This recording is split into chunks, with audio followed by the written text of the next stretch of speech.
Le Palais de l'Unité de Yaoundé est une belle œuvre architecturale conçue par le brillant architecte français Olivier Clément Kakou. Ces arcades innombrables, identités de Yaoundé, créent une sorte de musicalité qui raconte la belle harmonie de ces éléments architectoniques qui lui donnent cette allure élégante qui raconte comme en prose l'élégance du style néoclassique. En 2023, il était classé premier des plus beaux palais d'Afrique selon le journal Camer 237. Début des travaux 1980 pour un coût total 200 milliards de francs CFA à la fin justement en 1982. Pas question de faire un cours d'histoire de l'architecture. La raison de l'évocation de cette prouesse architecturale, la réunion mieux, la haute concertation qui s'y tient depuis quelques jours et qui suscite questionnement chez les plus modestes et colère au sein de l'opposition qui a du mal à comprendre comment le Palais de l'Unité, qui est devenu une maison de parti, tant les parlementaires militants, tous ou presque tous du RDPC, ont tenu leurs travaux pendant plusieurs jours sous la présidence du secrétaire général de la présidence de la République, Ferdinand Ngongo. Les partis de l'opposition, à cette allure, n'ont qu'à attendre leur tour, s'écrit-on, dans les chaumières, pour essayer de relativiser cette privatisation de ce symbole national qui logiquement appartient à tous et à personne en même temps. Le SGPR est-il dans son droit? 120 minutes pour le savoir et le faire savoir aux internautes câblés sur les réseaux sociaux. Là-bas, justement, où la mise sous scellé des locaux du REDAC 7 mois après, soit 4 mois après l'échéance des 3 mois de fermeture, laisse penser que le gouvernement bafoue les lois d'un si grand et beau pays comme le Cameroun. Ça reste des opinions, entendons-nous bien. Des opinions qu'il faudra démontrer, bien entendu, et nos panélistes ce soir croiseront le verbe avec accent et tenteront d'analyser, non la poignée de main vigoureuse du président de la République si on s'en tient au professeur et maître avocat Assira, mais ce qui ressemble à une sorte de divorce entre lui et les partisans du mouvement pour la renaissance du Cameroun, après cette note salée de l'auteur et grand défenseur des droits de l'homme à leur endroit. Avant d'aborder ces sujets captivants parce que pertinents, une pause mieux, une transition s'impose, le temps d'une respiration. Madame, Monsieur, bonsoir et bienvenue à ce débat des esprits libres sur Balafon Télévision. Bienvenue à Accent 237.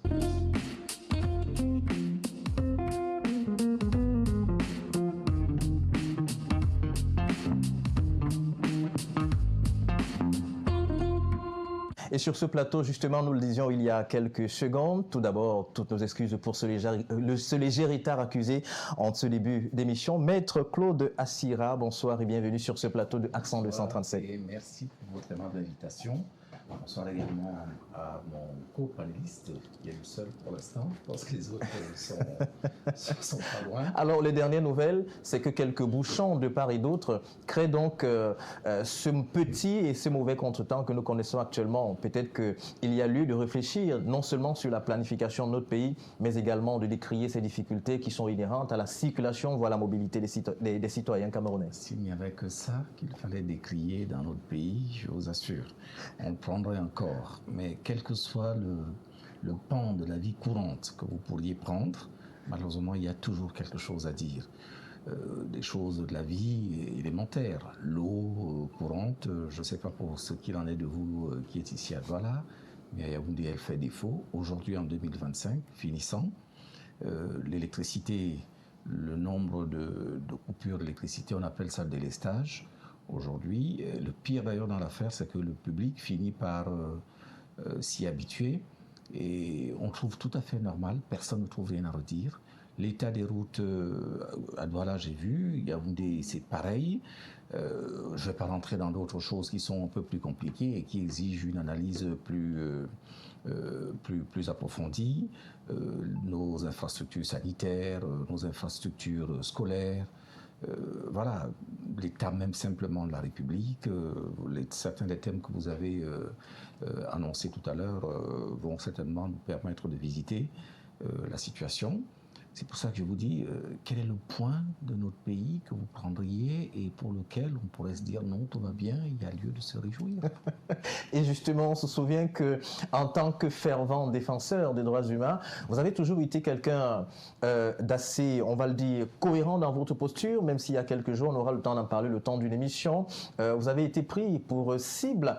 Beaucoup pensent que vous avez changé de veste. Peut-être qu'en 120 minutes, on aura le temps d'en parler. Mais tout de même, il faut rappeler que vous êtes enseignant. D'ailleurs, vous avez travaillé pour l'Université catholique d'Afrique centrale. Vous êtes professeur de droit et aussi vous êtes avocat. Et une citation qui est de vous, c'est celle-ci. L'avocat est le dernier rempart contre la dictature. Peut-être qu'on le saura davantage au cours de l'émission. Je pense que ça n'a pas... C'est une variante, hein. Il y a là-dedans rien d'original dans ce que je vous indique. Je pense que dans tous les pays du monde entier, les choses ont pu changer d'abord parce qu'il y a eu des aboyeurs. J'entends par là des éveilleurs, les éveilleurs de conscience. Et qui est mieux que l'avocat qui est pratiquement au centre de la vie de l'individu? Parce que tout conflue par l'avocat, quel que soit les moments de la vie de l'individu, il passe forcément par l'intermédiaire d'un avocat. L'avocat a également l'avantage, on n'oublie jamais, il ne faut jamais l'oublier, d'être, je veux dire un peu, une sorte d'entité de production pour lui tout seul. Il est un employeur, il est un locataire, il est un contribuable. Voilà, tous ces éléments-là se retrouvent dans un avocat, de sorte que lui-même, il comprend le monde parce qu'il est le monde. Et le rempart premier, qui devrait être celui qui se lève en tout premier contre l'injustice, contre toutes les inéquités, toutes les situations anormales, c'est-à-dire la dictature, eh ben, ça devrait être l'avocat. Maître Claude Assira, merci pour ce premier jet de parole qui nous permet d'introduire notre second panéliste déjà sur ce plateau et très bien installé. Thierry Mikom, bonsoir, vous êtes le communicant du PCRN, le Parti camerounais pour la réconciliation nationale. Bonsoir et bienvenue. Merci, bonsoir mon cher Xavier Raoul Elon. C'est un plaisir et un honneur d'être ici sur votre plateau pour la première fois, qui ne sera pas la dernière. Tout à fait, bien évidemment. Merci de m'avoir fait l'amitié de m'inviter à ce cocktail explosif de savoir. Bonsoir tout particulier à mon co-discutant, le seul pour l'instant, l'élégantissime maître Claude Assira. Élégantissime. Ah oui, j'aime beaucoup sa posture, j'apprécie beaucoup sa posture, j'ai beaucoup de sympathie et de respect pour ce grand monsieur. Merci.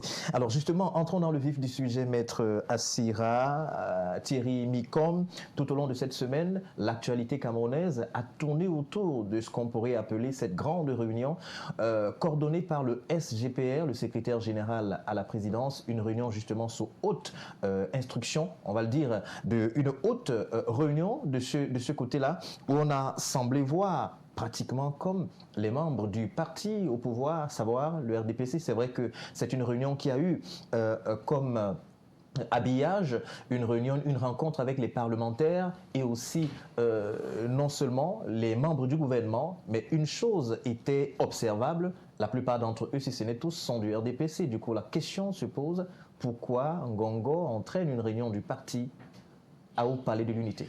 Vous êtes avocat. Si je voulais faire une petite comparaison, je pense que dans leur esprit, ils ont dû se dire que il arrive parfois que en France, le président de la République, ça s'est vu sous les derniers présidents, qui reçoivent parfois les majorités dont ils sont issus. Bon, sauf que là, vraiment dans le cas qui nous concerne, j'avoue que pour moi tout est faux pratiquement. Tout est faux. Nous avons tous glosé souvent sur le champ des attributions du secrétaire général à la présidence de la République. On sait que depuis un certain temps, le décret qui les nomme, comme ça a été le cas pour lui, et je pense également pour tous ses prédécesseurs, leur offre une telle palette de pouvoir qu'on se pose souvent la question de savoir est-ce que c'est une délégation de signature ou c'est pas une délégation de pouvoir, c'est-à-dire en fait qu'en gros, est-ce qu'ils ne sont pas califes à la place du calife? Donc là, on peut l'imaginer dans le cadre de l'exercice du pouvoir exécutif. Parce que comme vous l'avez compris, le président de la République est à la fois le chef de l'exécutif, quoi qu'on dise, oui, mais également le président d'une formation politique. Qu'on puisse imaginer qu'il y ait extension ou délégation des fonctions du président de la République vers le secrétaire général du président de la République, de la présidence de la République, ça peut se concevoir encore. La taille de cette délégation peut se discuter. En revanche, là, il ne s'agit pas des fonctions étatiques. Il s'agit tout simplement des fonctions politiques plutôt partisanes du parti qui est le RDPC. D'où vient-il que elles viennent à se tenir au Palais de l'Unité, qui, de mon point de vue, est censé être la maison commune. Votre mot introductif... Tout à fait, un point neutre. Tout à fait. Tout indiqué, à un moment sensible, où on est précisément en train de rechercher l'élection du président de la République. Et ce n'est pas le président de la République qui est l'élu, normalement. Celui qui se présente devant le peuple, c'est le secrétaire général, c'est-à-dire un tiers. Je vous assure que j'ai du mal à comprendre. Mais là encore, on est dans un mélange de genres qui est un peu du type auquel on a toujours assisté. Et je pense que tout le septennat qui est en train de s'achever a accru le phénomène que l'on voyait se dessiner, se profiler progressivement à l'horizon, mais que sans doute, un tout petit peu, la situation actuelle, c'est-à-dire les capacités du président de la République ont augmenté, ont accru, de sorte qu'aujourd'hui, on assiste à des choses qui sont totalement hallucinantes. Le secrétaire général de SGPR ne peut pas intervenir, puisqu'il s'agit des activités du parti, d'ailleurs, il me semble. Le paradoxe, je pense que dans les dernières, il y a eu des nominations qui sont intervenues, au cours desquelles on a eu l'impression que Ngongo avait été mis de côté à l'intérieur de la maison du parti. Central. Tout à fait. Comité central politique. Le comité central. Le bureau politique, ça. Alors, d'où vient-il quel est son rôle dans ce qui concerne... Là, justement, mais pour vous relancer, au niveau de l'opinion, on se disait, pour rester peut-être en accord avec la hiérarchie du parti, c'est peut-être le secrétaire général, Jean Kuité, qui aurait dû organiser de tels travaux, et peut-être ça aurait dû se passer hors ou alors en dehors du Palais de l'Unité. Ça ne pouvait pas se passer ailleurs que dans les lieux qui sont censés abriter la maison du parti, le RDPC. C'est pour ça que je vous dis qu'on est dans une telle confusion. Et malheureusement, le pire dans l'affaire, et vous allez voir quand on va rentrer encore dans la période des élections, vous avez dans ce pays un tel mélange dans les esprits qu'on ne sait même plus démêler le faux du vrai, le vrai du vraisemblable, le bon du moins bon. Il y a dans le code pénal du Cameroun un article qu'on appelle la corruption électorale. C'est-à-dire que vous ne pouvez pas faire d'offres pendant les périodes électorales. Mais vous allez voir à la télévision et même partout ailleurs, tous ces messieurs qui vont promettre monts et merveilles de façon ostensible, sans qu'eux-mêmes ne se rendent compte que ce qu'ils sont en train de faire n'est rien d'autre que entrer dans les éléments constitutifs de l'infraction. Et le public ne s'en plaint pas. C'est la même situation qu'on observe actuellement au niveau du Palais de l'Unité, qui, à mon avis, ne devrait pas du tout être le lieu où ce genre de rencontres doivent avoir lieu et où la personne qui les tient ne devrait pas être non plus celle qui les tient. Maître Claude Assira, alors on reviendra à vous dans un instant. Thierry Micom, vous avez vécu cette actualité-là au sein d'une formation politique de l'opposition qui brille également un mandat à Etoudi, comme on le dit, ou alors au Palais de l'Unité. Quelle réaction a été la vôtre de constater cela? Est-ce que c'est un choc? Est-ce que c'est une sorte de on est habitué ou alors tout simplement de la colère? Un peu des trois, mon cher Raoul Xavier. Mais je voudrais faire ici une analyse tridimensionnelle, si vous me permettez. Vous avez la parole. Donc, le premier point du triptyque, c'est une analyse du point de vue de l'appareil de l'ordre gouvernant. Alors, il n'aura échappé à personne, c'est un secret de Polichinelle, c'est une la palissade carrément, de savoir qu'un certain nombre de ministres de la République ont démissionné. Et les ministres de l'alliance de la majorité présidentielle se sont écartés, se sont désolidarisés de cette alliance il y a quelques jours. Alors, ça donne l'impression que la maison RDPC ou la majorité gouvernementale présidentielle est en train d'imploser. Oui. Je me dis que du point de vue du RDPC, c'était le moment de remobiliser les troupes. Il n'a pas échappé dans le même ordre d'idée qu'à l'intérieur du parti, il y a des voix dissonantes qui contestent la légitimité du candidat. On se souvient d'ailleurs cette candidature portée par Léon Télé Onana, qui estime justement qu'il a toute la carrure, la stature et, on va le dire, toute l'étoffe pour devenir président du parti. Exactement. Donc, ça va dans le même sens. Donc, je disais tantôt que il y a eu des voix dissonantes à l'intérieur du parti qui estiment que le candidat naturel, le président de la République, n'est plus légitime hein, il n'est plus légitimement le candidat du RDPC et par conséquent, il devrait avoir un congrès pour désigner le candidat du parti. Et naturellement, ce même monsieur, Léon Teller, on en a assez porté, a fait acte de candidature jusqu'ici. Donc ça donne l'impression pour dire que ça se délite, hein, que ça se périclite, qu'il y a périclitement à l'intérieur du parti. Donc il était temps pour les caciques du RDPC de remobiliser les troupes. Question de faire savoir, et de la base au sommet, que voilà, nous tenons le gouvernail, que le parti, malgré les soubresauts, malgré tout ce qu'on observe, tient le bon bout. Mais un détail cependant, malgré cette mobilisation, l'endroit qui est un lieu symbolique, hautement symbolique pour tous les Camerounais, est-ce que cela ne pose pas un problème? Maître Assir l'a dit tout à l'heure, et je corrobore ce qu'il dit, en effet, le palais de l'unité devrait être la chose, la Respublica, la chose de tout le monde. Tout à fait. Voilà. Donc, c'est la maison de tout le monde, c'est la maison de la République. Et que des réunions hautement partisanes comme celle-là se déroulent à l'intérieur, à titre personnel, ça me dérange un peu. L'élégance, la galanterie politique aurait voulu que cela se tienne à la maison du parti ou bien, je ne sais pas trop où, dans un endroit neutre. Tout à fait. Un hôtel aurait bien fait l'affaire. Ou même au Palais des Congrès. Au Palais des Congrès, par exemple. Même si là encore, c'est toujours la maison du peuple, si on peut le dire ainsi.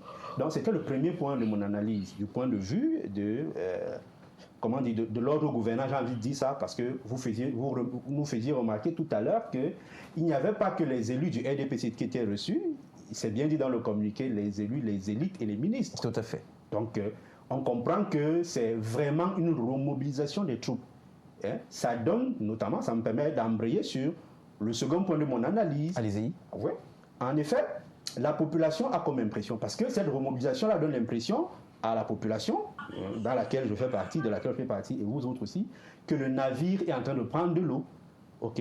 Que le parti au pouvoir, et notamment celui qui incarne le parti au pouvoir, ou bien qui le dirige, ne tient plus le gouvernail.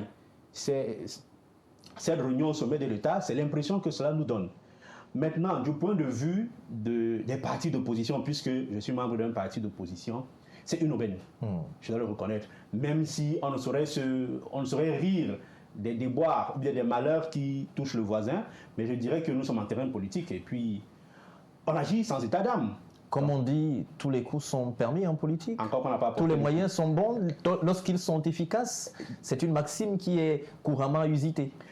Je suis d'accord, c'est une maxime qui prend tout son sens quand on est sur le terrain politique. Mais je dois rappeler jusqu'ici que ce n'est pas du fait de l'opposition, que ce soit la démission des ministres de la majorité présidentielle, que ce soit la contestation de la légitimité du président du parti, du candidat naturel du parti, ou encore la candidature d'un des membres du RDPC.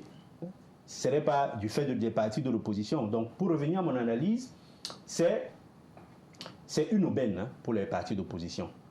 La démission d'abord et puis les sorties incendiaires des démissionnaires, bien ceux qui ont fait défection, nous montrent, nous confortent dans la position selon laquelle le Cameroun n'est plus dirigé.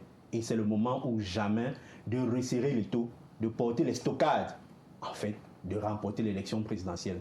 Donc il nous revient à nous de travailler d'arrache-pied pour offrir au peuple camerounais une offre politique, un projet de société qui réponde à leurs aspirations de manière à ce qu'ils nous confient au soir de l'élection présidentielle les rênes de l'État, hein, de sorte que nous remportions l'élection présidentielle qui arrive. Donc, je ne le dirai jamais assez, c'est une aubaine. Ça nous montre que, ok, la voie est ouverte, tous les scénarios sont possibles, et je reste convaincu, je reste confiant, comme tous les Camerounais d'ailleurs, qu'au soir de la prochaine élection, c'est un parti qui remportera, et notamment ce sera le PCRN et son candidat naturel, le président Cabral Libi. C'est tout le mal que nous vous souhaitons, Thierry Minkom. Il nous a rejoint sur ce plateau Clément Jou, qui est d'ailleurs un habitué de ce plateau. Clément, bonsoir. Bonsoir et bonsoir mes compagnonnistes. Clément, rappelons que vous êtes membre de la société civile. Une question peut-être avant d'arriver au vif du sujet. Une forte concertation au Palais de l'Unité. Au niveau notamment de toutes les chaumières et dans les rues, on se pose la question, est-ce qu'il y a souvent eu pareille mobilisation lorsqu'on a eu des problèmes d'eau, les poubelles dont les miasmes envahissent les narines de tout le monde dans nos grandes villes, ou encore les coupures intempestives d'énergie électrique et même de l'eau? Pourquoi est-ce qu'on ne trouve pas une telle mobilisation au niveau du Palais de l'Unité, peut-être par la même personne, le secrétaire général, la présidente de la République du Cameroun? Vous savez, Xavier, nous constatons en ce jour que plus l'élection présidentielle, plus octobre s'approche, plus le navire coule. Le secrétaire général président de la République a-t-il le droit d'organiser une élection, une réunion de cette envergure Au Palais de l'Unité? A-t-il les qualités? Déjà que ce n'est pas un politicien, il faut le dire, hein, ce n'est pas un politicien. Je ne sais même pas s'il a sa carte du RDPC, parce qu'il n'a pas été nommé ni au comité central, ni au bureau politique. Et si vous voulez faire une analyse froide, vous allez constater que bon nombre d'entre eux sont dans la première. Ce style de concertation au plus haut sommet de l'État montre deux choses. Lesquelles? La première, soit il a l'information que M. Biya ne se représentera pas. Encore parlant de cette représentation, on se souvient de ces propos qui ont été tenus par le SGPR. Je cite, « En octobre, le président Paul Biya fera un raz-de-marée dans le Sud ». C'est une manière implicite de dire que le président se représentera. Non. Vous savez, en politique, ça, ce sont des mots. Ce ne sont pas des faits. Il est quand même très proche du président de la République. C'est ce que je suis en train Donc on va le dire, il a le secret des dieux pratiquement. Non, pas du tout. M. Biya, c'est un homme très imprévisible. Pour ceux qui l'ont connu avant, maintenant qu'il a pris un certain âge et qu'il ne peut plus faire certaines choses, qu'il n'a plus une certaine capacité de pouvoir faire certaines choses, moi je pense que le secrétaire général du président de la République est en train de chercher les 300 signatures. Ne soyez pas surpris. Nous sommes en politique. Et en politique, tous les coups sont permis. Il peut être en train de chercher les 300 signatures. Pourquoi réunissent-ils les gens au Palais de l'Unité? Est-ce que ces gens-là sont seulement du RDPC? Pourquoi réunissent-ils les élites?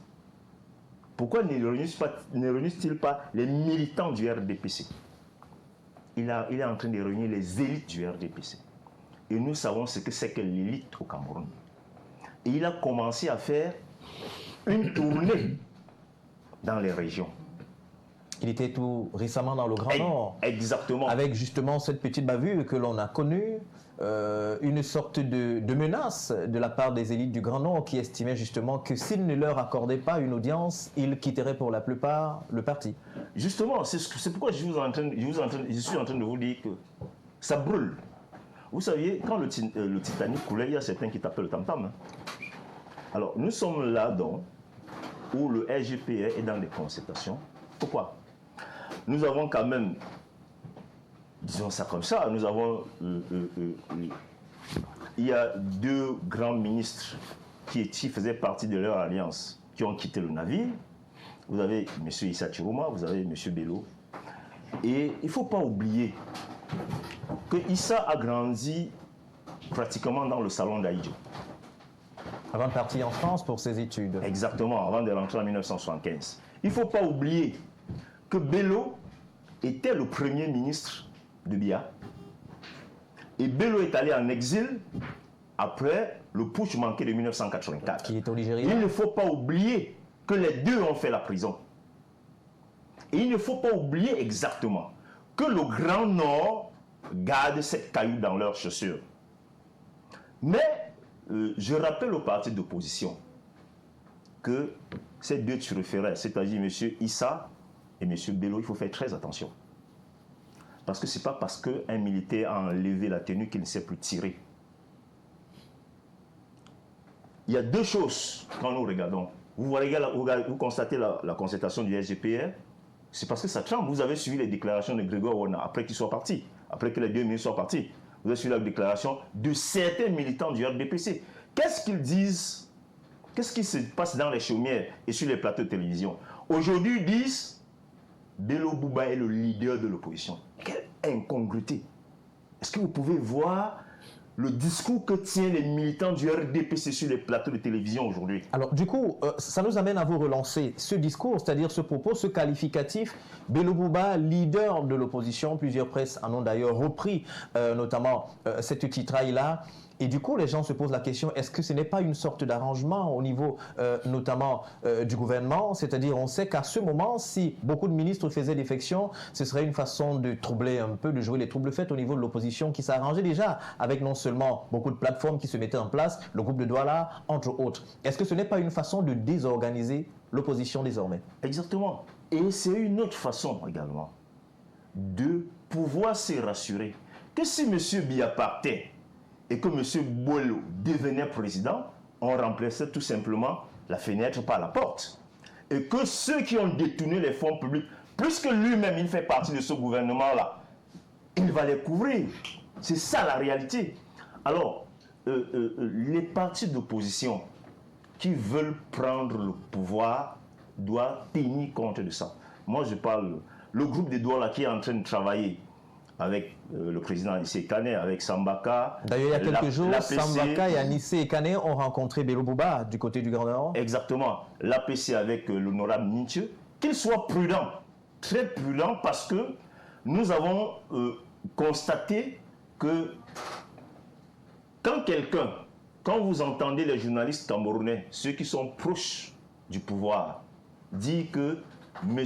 Issa a rencontré le président de la République le 28 février et que ce n'est pas évident qu'ils viennent dire que ça fait longtemps que le président de la République ne tient plus le Conseil des ministres, que ça fait 14 ans que le président de la République ne gouverne plus, alors qu'il a rencontré il y a moins de 5 mois.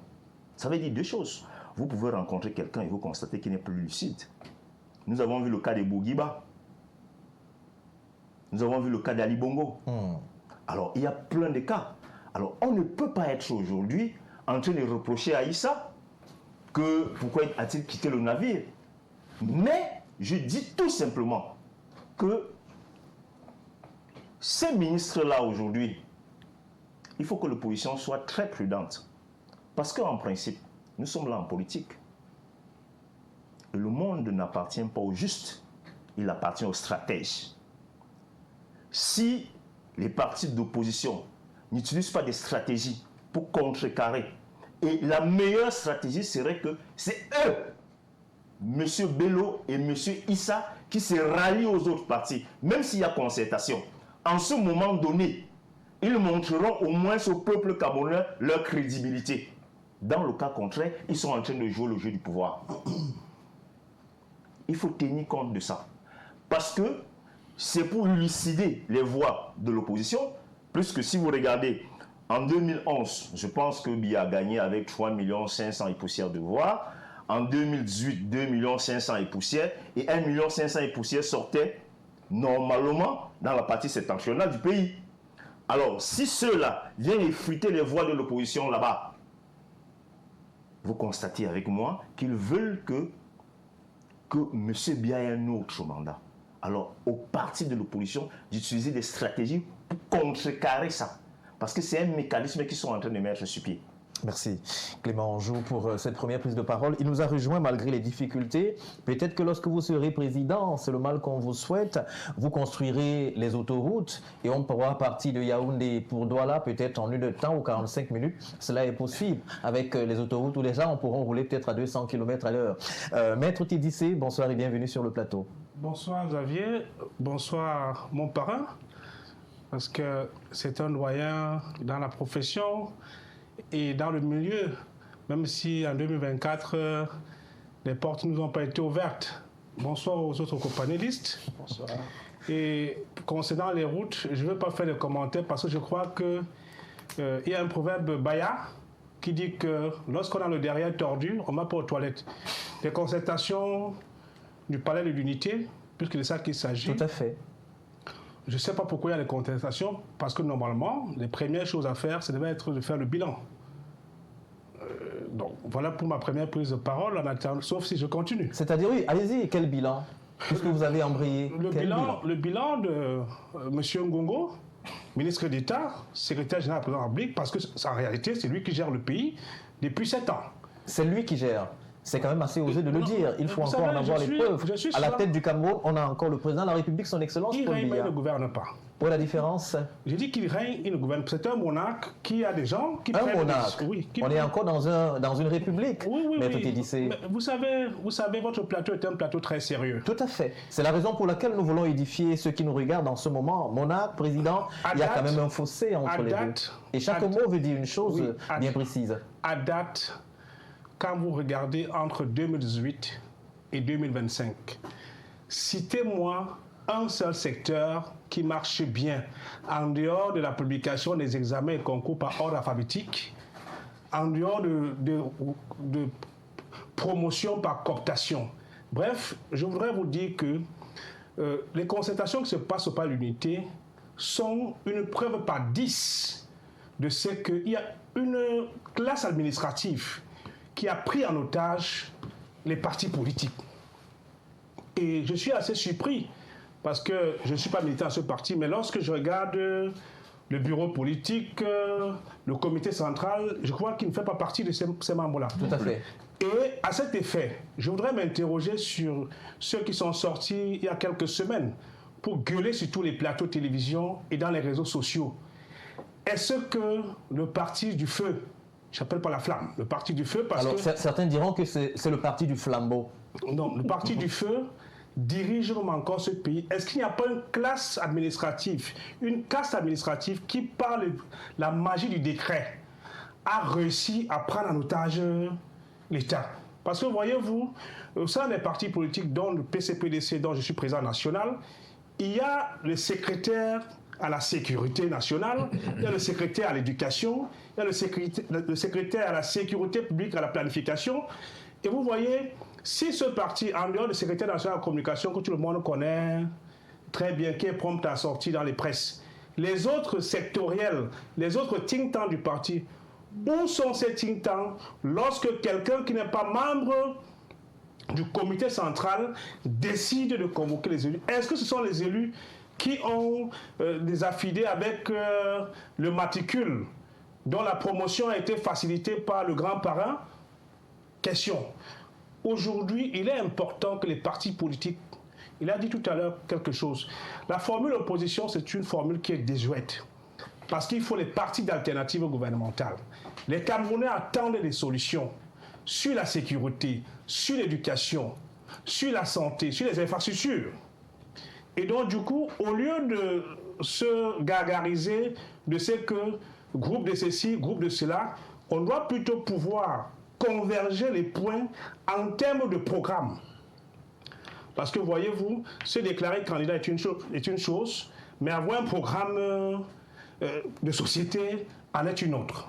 Voilà ce que je voulais dire pour ma première prise de parole. Alors, pour cette première prise de parole, on reste avec vous pour vous relancer. On s'est rendu compte que ces hautes concertations, elles étaient échelonnées sur 2 jours. Et on se souvient, le premier programme qui a été rendu public, on se souvient que chaque région devait être reçue par tour. Et d'ailleurs, sans tenir compte peut-être du contexte ou encore des éléments sociologiques, le Nord avait son jour, le Sud avait son jour. Mais il y a eu également d'autres jours où on s'est rendu compte évidemment que par exemple, l'Adamawa et l'Ouest se sont retrouvés en concertation pratiquement le même jour et aux heures peut-être différentes. On a vu le Sud, j'allais dire le Sud-Ouest, l'Est et l'Ouest être réunis pour le même jour. Alors, question, pourquoi ne pas prendre tout le monde, puisqu'il s'agit peut-être d'une question de remobilisation des troupes, leur tenir le même langage? Est-ce que, en voyant ces personnes qui sont reçues des jours différents, ça veut des messages différents aussi?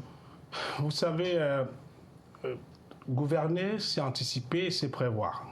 Et vous avez bien fait d'évoquer le fait que l'Adamawa et l'Ouest ont été reçus le même jour parce qu'au niveau de Marba, la Mapé, l'Ouest et l'Adamawa partagent une vaste zone. Vous avez les Tika qui tournent dans les 2 sens pratiquement. Bref, je voudrais vous dire qu'à date, cette façon de gérer le pays par procuration, si on parle des affaires du parti de la Flamme, puisque vous avez dit que c'est le parti du flambeau, si on parle des affaires du parti de la Flamme, il est normal que ce soit les mandataires de ce parti. Et d'ailleurs, nous n'avons pas intérêt à ce qu'il y ait de l'instabilité dans les autres partis politiques. Parce que, voyez-vous, quand on veut diriger une société, on s'assure que les corporations et tous les groupes sociaux sont stables. Parce que si vous êtes aux affaires et que vous avez le secteur des enseignants qui ne donne pas, le secteur des partis politiques qui ne donne pas parce que de temps à autre vous infiltrez quelques petits éléments pour perturber, vous ne pouvez pas gouverner. Le Cameroun a besoin aujourd'hui de la stabilité, de la concertation, mais une concertation qui va au-delà des hommes qui les incarnent. Parce que je voudrais m'interroger sur ces jeunes, ces cinquantenaires, ces soixantenaires qui pratiquement punissent un patriarche de cet âge qui a passé pratiquement toute sa vie aux affaires. La retraite n'est pas un crime. Il faut éviter le messianisme politique. Ne nous dites pas que Dieu avait envoyé le président Paul Biya. Sans lui, le Cameroun n'existera pas. Avant lui, il y avait le Cameroun. Pendant lui, il y a le Cameroun. Et après lui, il y aura le Cameroun. Et il est important de savoir que hypothéquer l'avenir de toute une nation en torturant un patriarche comme celui-là, ou le laisser rentrer au village comme il avait lui-même indiqué. C'est vous qui le dites qu'on le torture. Écoutez, c'est un constat. C'est un constat. Vous savez, j'ai échangé encore il y a quelques jours avec un patriarche qui est de sa classe, qui le connaît très bien et qui a 85 ans, qui m'a encore répété hier matin quand j'allais au sport que franchement, lui, à ses 85 ans, il ne peut plus faire ce qu'il faisait quand il avait 21 ans. Donc, il a sa carte de vote, il n'ira pas le voter. Et les concertations qui sont faites là, vérifiez bien, tous ceux qui sont consultés sont en réalité dans ce qu'on appelle dans l'armée les chasseurs de l'air. Ils sont déconnectés avec la réalité. Beaucoup ne peuvent pas rentrer au village, tenir un langage sérieux. J'ai été très content qu'il y ait une modification dans la communication du Parti de la Flamme, où le professeur Bayo Manassé m'a dit ce matin qu'ils ont commencé à penser qu'il faut dire la vérité. La vérité. Oui. Avant, c'était le mensonge. Non, mais il a dit sur un plateau de Canal Presse ce matin qu'il faut commencer à dire la vérité. Et je leur dis, be truthful to what you say to people, because people are suffering. We cannot continue under this type of condition where all sectors of the society are troubled. We need to pass on another movement. We have the Prime Minister, le Premier ministre était au Nord-Ouest la dernière fois. Il est parti, il est resté à Bamenda. Je l'aurais bien invité le Premier ministre à partir à Ndop, à Djakiri, à Ngoketunja. Oui, Ndop, c'est dans Ngoketunja. Oui. Je l'aurais bien invité, puisqu'il connaît mieux au sud-ouest également. Il serait parti à Yoké, à Mouyouka, ou bien seulement à Bangem, passant par Tombel ou Ebonji, pour savoir que prendre les caméras, aller montrer aux yeux du monde entier comment il y a un contrôle. Parce que vous avez, dans ces zones, il y a les zones vertes, il y a les zones clignotantes, il y a les zones oranges. Vous comprenez que, jusqu'à date, toutes ces concertations n'ont servi à rien parce que les solutions adéquates à apporter au problème du Camerounais ne sont pas posées sur la table. Voyez-vous, je suis souvent amusé de comprendre d'autres disent que la crise du Nord-Ouest c'est une crise de sécession. Ce n'est pas une crise de sécession, c'est une crise de mal-être. Les gens ont besoin de savoir que la question de la santé est adressée, la question des infrastructures est adressée, la question du développement, le cacao, il faut des unités de transformation, les VIA et ainsi de suite. Donc, quand on résout efficacement les problèmes liés au bien-être, vous n'allez plus avoir des sons de cloche que vous voyez. On ne résout pas une crise en achetant les armes. On résout une crise en adressant les problèmes qui ont été à l'origine de la crise. Et pour vous dire, j'ai parcouru la zone correctement. Moi, président, je ne vais pas engager les patrouilles. Un régiment de drones aériens est assez suffisant pour répondre efficacement à ces préoccupations. Merci. Rappelons que vous n'êtes pas encore en campagne, donc on peut se dire que vous garderez cela pour le temps venu, lorsque le corps électoral sera convoqué et que les campagnes seront ouvertes. Vous aurez l'occasion de dire tout cela aux Camerounais. Maître Assira, cette haute concertation, est-ce qu'elle peut avoir une incidence sur peut-être les résultats électoraux? Est-ce que cette haute concertation peut amener justement à remobiliser les troupes et à reprendre ceux qui quittaient le navire autrefois? Ce qui est certain, c'est que on serait vraiment bien malin si on arrivait à deviner ce qui découlera de tout ce que nous sommes en train de voir. Et la première chose dont il faut au moins être sûr, c'est que même le gouvernement est aux abois. On vit... alors, si on est un analyste politique, je pense qu'on devrait se réjouir, se frotter les mains, parce qu'on observe au moins pour une fois un peu de vie, d'animation. Les précédentes élections étaient tellement mornes, monotones. Le président de la République n'a même pas cru devoir se donner la peine de se présenter à son peuple. Il a fait un petit tour de quelques minutes à peine, je crois, dans l'extrême nord. Tout à fait. Fois, voilà, oui, et c'était terminé. Voilà. Pour eux, pratiquement, ils avaient un tapis, le tapis rouge qui leur était avant même qu'il y ait eu voilà, le premier bulletin dans une urne. Or là, avec la démission des 2 ministres qu'on a cités déjà, vous voyez, vous sentez, il n'y a que quelques-uns des, je pense, qui sont peut-être, de mon point de vue, pas forcément les plus malins ou les plus avisés du RDPC, qui pensent que ça ne peut rien changer à leur vie.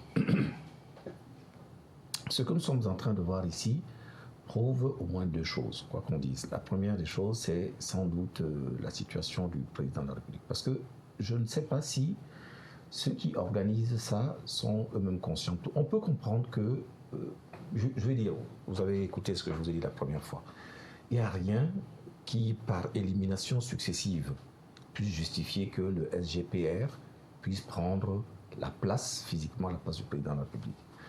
Mais même si on devait le lui accorder, on peut imaginer que peut-être pas pour ménager le président, il puisse aller à l'extérieur lorsqu'il y a des déplacements à faire. Mais là, on est à Yaoundé. On est au Palais de l'Unité. Que le président de la République lui-même, chez lui, ne soit pas en mesure de recevoir des personnes de ce rang pour la mobilisation, pour lui, en vue d'une élection, à mon avis, interroge quand même un tout petit peu, beaucoup plus que s'il avait été là, voilà, ce seraient d'autres problèmes qui se seraient posés. Alors, mais là, ça renchérit un peu l'argument de certains qui estiment qu'à cet âge, il est fatigué. D'ailleurs, c'est vous qui l'avez salué, c'était le 20 mai dernier, et vous déclariez qu'il a une poignée de main vigoureuse. Non, je pense que là, on va rentrer dans les choses je vais dire, des discussions futiles. Oui. Voilà. Je pense que, et je ne remets absolument rien en cause. Hein. Non, c'est juste pour comprendre, maître, loin de la polémique qui a été créée sur les réseaux. Et là, justement, puisque vous avez dit, nous, on suit votre raisonnement, il n'est pas là, il est censé être justement celui qui tient une telle réunion de haute importance, que quelqu'un d'autre le fasse à sa place. Logiquement, cela voudrait peut-être dire qu'il n'est pas en capacité de le faire. Moi, j'ai écouté tous mes co-discutants d'aujourd'hui et je pense que quand on les entend, on comprend bien que c'est des personnes qui sont expertes, qui savent de quoi elles parlent. Je pense qu'il n'y a personne ici sur ce plateau qui pourrait douter une seule seconde que pour des événements comme cela, le président de la République doit forcément être un minimum préparé par ses médecins pour pouvoir faire face à ce genre de situation. Il y a rarement, on a rarement vu un monsieur de cet âge-là, peu importe qu'il soit Paul Biya ou un autre, qui puisse se présenter et tenir non seulement le défilé, mais aussi la réception du soir sans qu'il n'y ait eu quelque... Voilà. Donc, qu'à un moment ou à un autre, ce jour-là particulièrement, qu'il puisse avoir... D'ailleurs, il y a une belle photo de vous qui est à l'écran actuellement. J'ai avec lui un échange qui ne tient que l'échange d'une poignée de main. Oui. Point. Donc, si vraiment... Des gens, ce que je vous dis, peut-être un peu naïvement, mais avec la même spontanéité que voilà, celle que j'ai toujours, quand c'est favorable ou quand c'est défavorable, je décris l'instant d'une poignée de main. Oui. Alors, comment pouvez-vous vous appuyer là-dessus pour croire qu'il s'agit d'un certificat médical d'aptitude à diriger honnêtement. De toutes les façons, la troisième thématique vous permettra de vous étaler longuement sur cette question. J'espère que non, parce que vraiment, je pense que les réseaux sociaux, la seule chose qui, de mon point de vue, mériterait qu'on l'évoque, c'est la liberté que les uns et les autres peuvent avoir d'aimer, ou de ne pas aimer, tout à fait. Ou de dire, ou de ne pas dire. C'est à mon avis uniquement cela. En dehors de ça, je pense que même vous, si vous leur offrez cette ouverture-là sur plateau, on pourrait discuter à l'infini. Parce que je veux bien qu'on parle de choses théoriques ou philosophiques, en tout cas abstraites. On pourrait toujours se dire, oui, bon, peut-être que s'il a fait ça, on peut imaginer, on peut interpréter.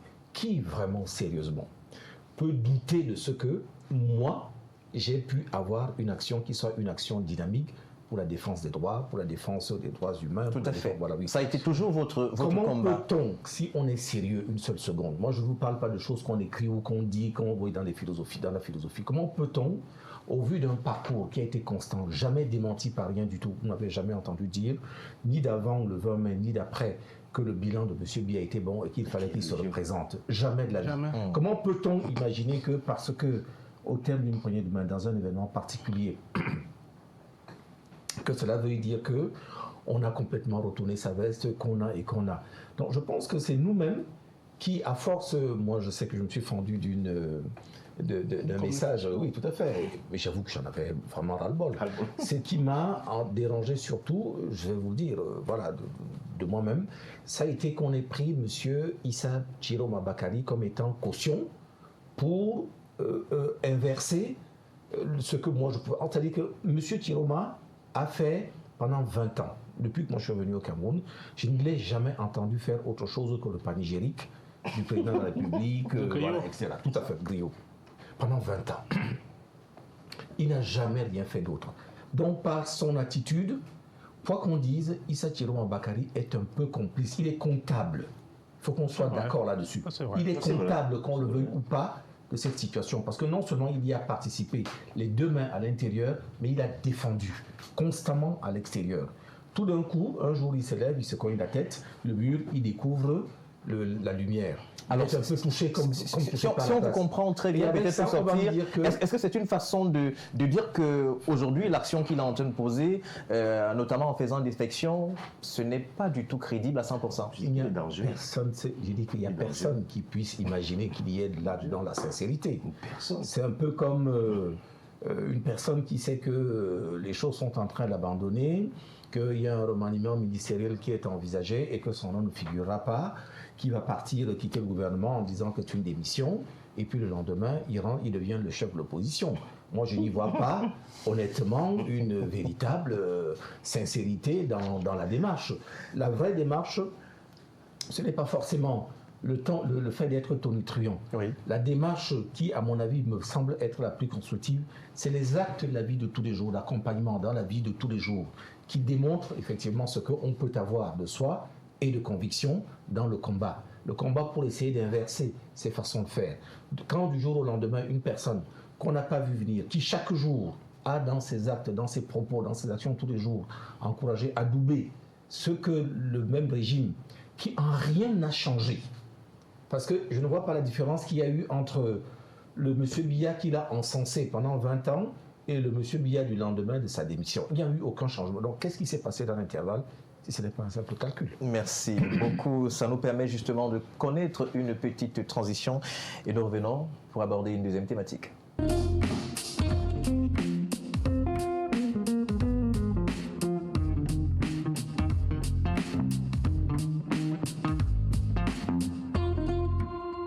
Au mois de décembre 2024, certaines ONG du Cameroun connaissaient donc une sorte de suspension, 3 au total, notamment le RUDAC, et 2 autres étaient donc taxés de recevoir des financements illicites. D'ailleurs, c'était une évocation qui a été faite par le ministre de l'administration territoriale, Paul Atangandi, et d'ailleurs certaines organisations de la société civile s'étaient donc levées pour défendre corps et âme, à corps et à cri, à eux et à dia, notamment cette fermeture. On se souvient de ce que disait et pour dénoncer Cyril Roland de Béchamp, je cite, cette décision n'a aucun fondement juridique, ça n'avait pas de raison d'être, nous nous organisons pour réagir, nous avions prévu des activités pour le 10 décembre, nous comptons les maintenir. Alors on s'arrête là pour revenir sur cette thématique notamment liée à la fermeture et la mise sous scellé des locaux du RIDAC et d'autres organisations 7 mois après. Vous êtes avocat, est-ce que cela pose un problème? Et la question... Juriste conseil. Voilà, juriste conseil. La question qui reste posée, monsieur le juriste, est-ce que le gouvernement bafoue-t-il la loi? Bon, le gouvernement a des difficultés à faire appliquer la loi. Et je le dis sous le contrôle d'un aîné. Vous savez, il est important dans une société qui veut grandir, de faire respecter la justice. Ce comportement du gouvernement a un lien ombilical avec l'organisation des pouvoirs au Cameroun. Vous allez observer que le président de la République, on revient encore sur lui, c'est le seul juge qui en 5 ans n'a rendu aucune décision. Le dernier conseil supérieur à la magistrature a eu lieu en 2020, nous sommes en 2020. C'est le seul juge qui, en 5 ans, il y a des justiciables, des magistrats qui ont des soucis de carrière, qui sont sanctionnés, qui n'a pas rendu de décision. Si nous nous concentrons uniquement sur la question du RIDAC, c'est un peu minimiser le problème. Je pense que les Camerounais qui nous écoutent doivent comprendre que pour ne pas se retrouver avec une administration qui n'exécute pas les décisions de justice, des autorités administratives qui, au gré du pied qu'on a posé au sol le matin, se lèvent et pas prennent une décision, il est urgent de reformer notre justice en modifiant la loi de 82/014 du 26 novembre 1982 qui organise le Conseil supérieur de la magistrature, en faisant que désormais, le président du Conseil supérieur de la magistrature soit élu par les magistrats du premier grade au quatrième grade hors échelle, deuxième groupe. Que le secrétaire général du Conseil supérieur de la magistrature soit élu par l'Assemblée générale du barreau. Que les procureurs généraux, près les cours d'appel, les procureurs généraux, les présidents des cours d'appel soient élus également par les magistrats du premier grade jusqu'au quatrième grade hors échelle. Qu'on supprime la section magistrature de l'ENAM et qu'on crée une école des professions judiciaires. Pourquoi je le dis ? Parce que la plupart de ceux qui officient dans les tribunaux sont bons en malin. Il y a des braves, hein? Il y a des très braves. Mais la plupart sont arrivés à cette fonction parce qu'il y avait eu un compteur de X, un compteur de Y. Vous ne pouvez pas être un juge qui va prendre une décision sur c'est celui qui va décider de votre carrière. Ça pose un problème assez fondamental. Vous parlez de la question des rédacs. OK, le délai de suspension est passé. De janvier, on était censé voir les locaux du REDAC réouverts en mars. Sauf que l'article 18, alinéa 1C, la loi 2006/015, dispose qu'en matière administrative ou non administrative, le président du tribunal de grande instance est compétent pour statuer sur les requêtes tendant à obtenir d'une personne ou d'une autorité l'accomplissement d'un acte pour lequel il est soit légalement compétent pour agir ou pas légalement compétent.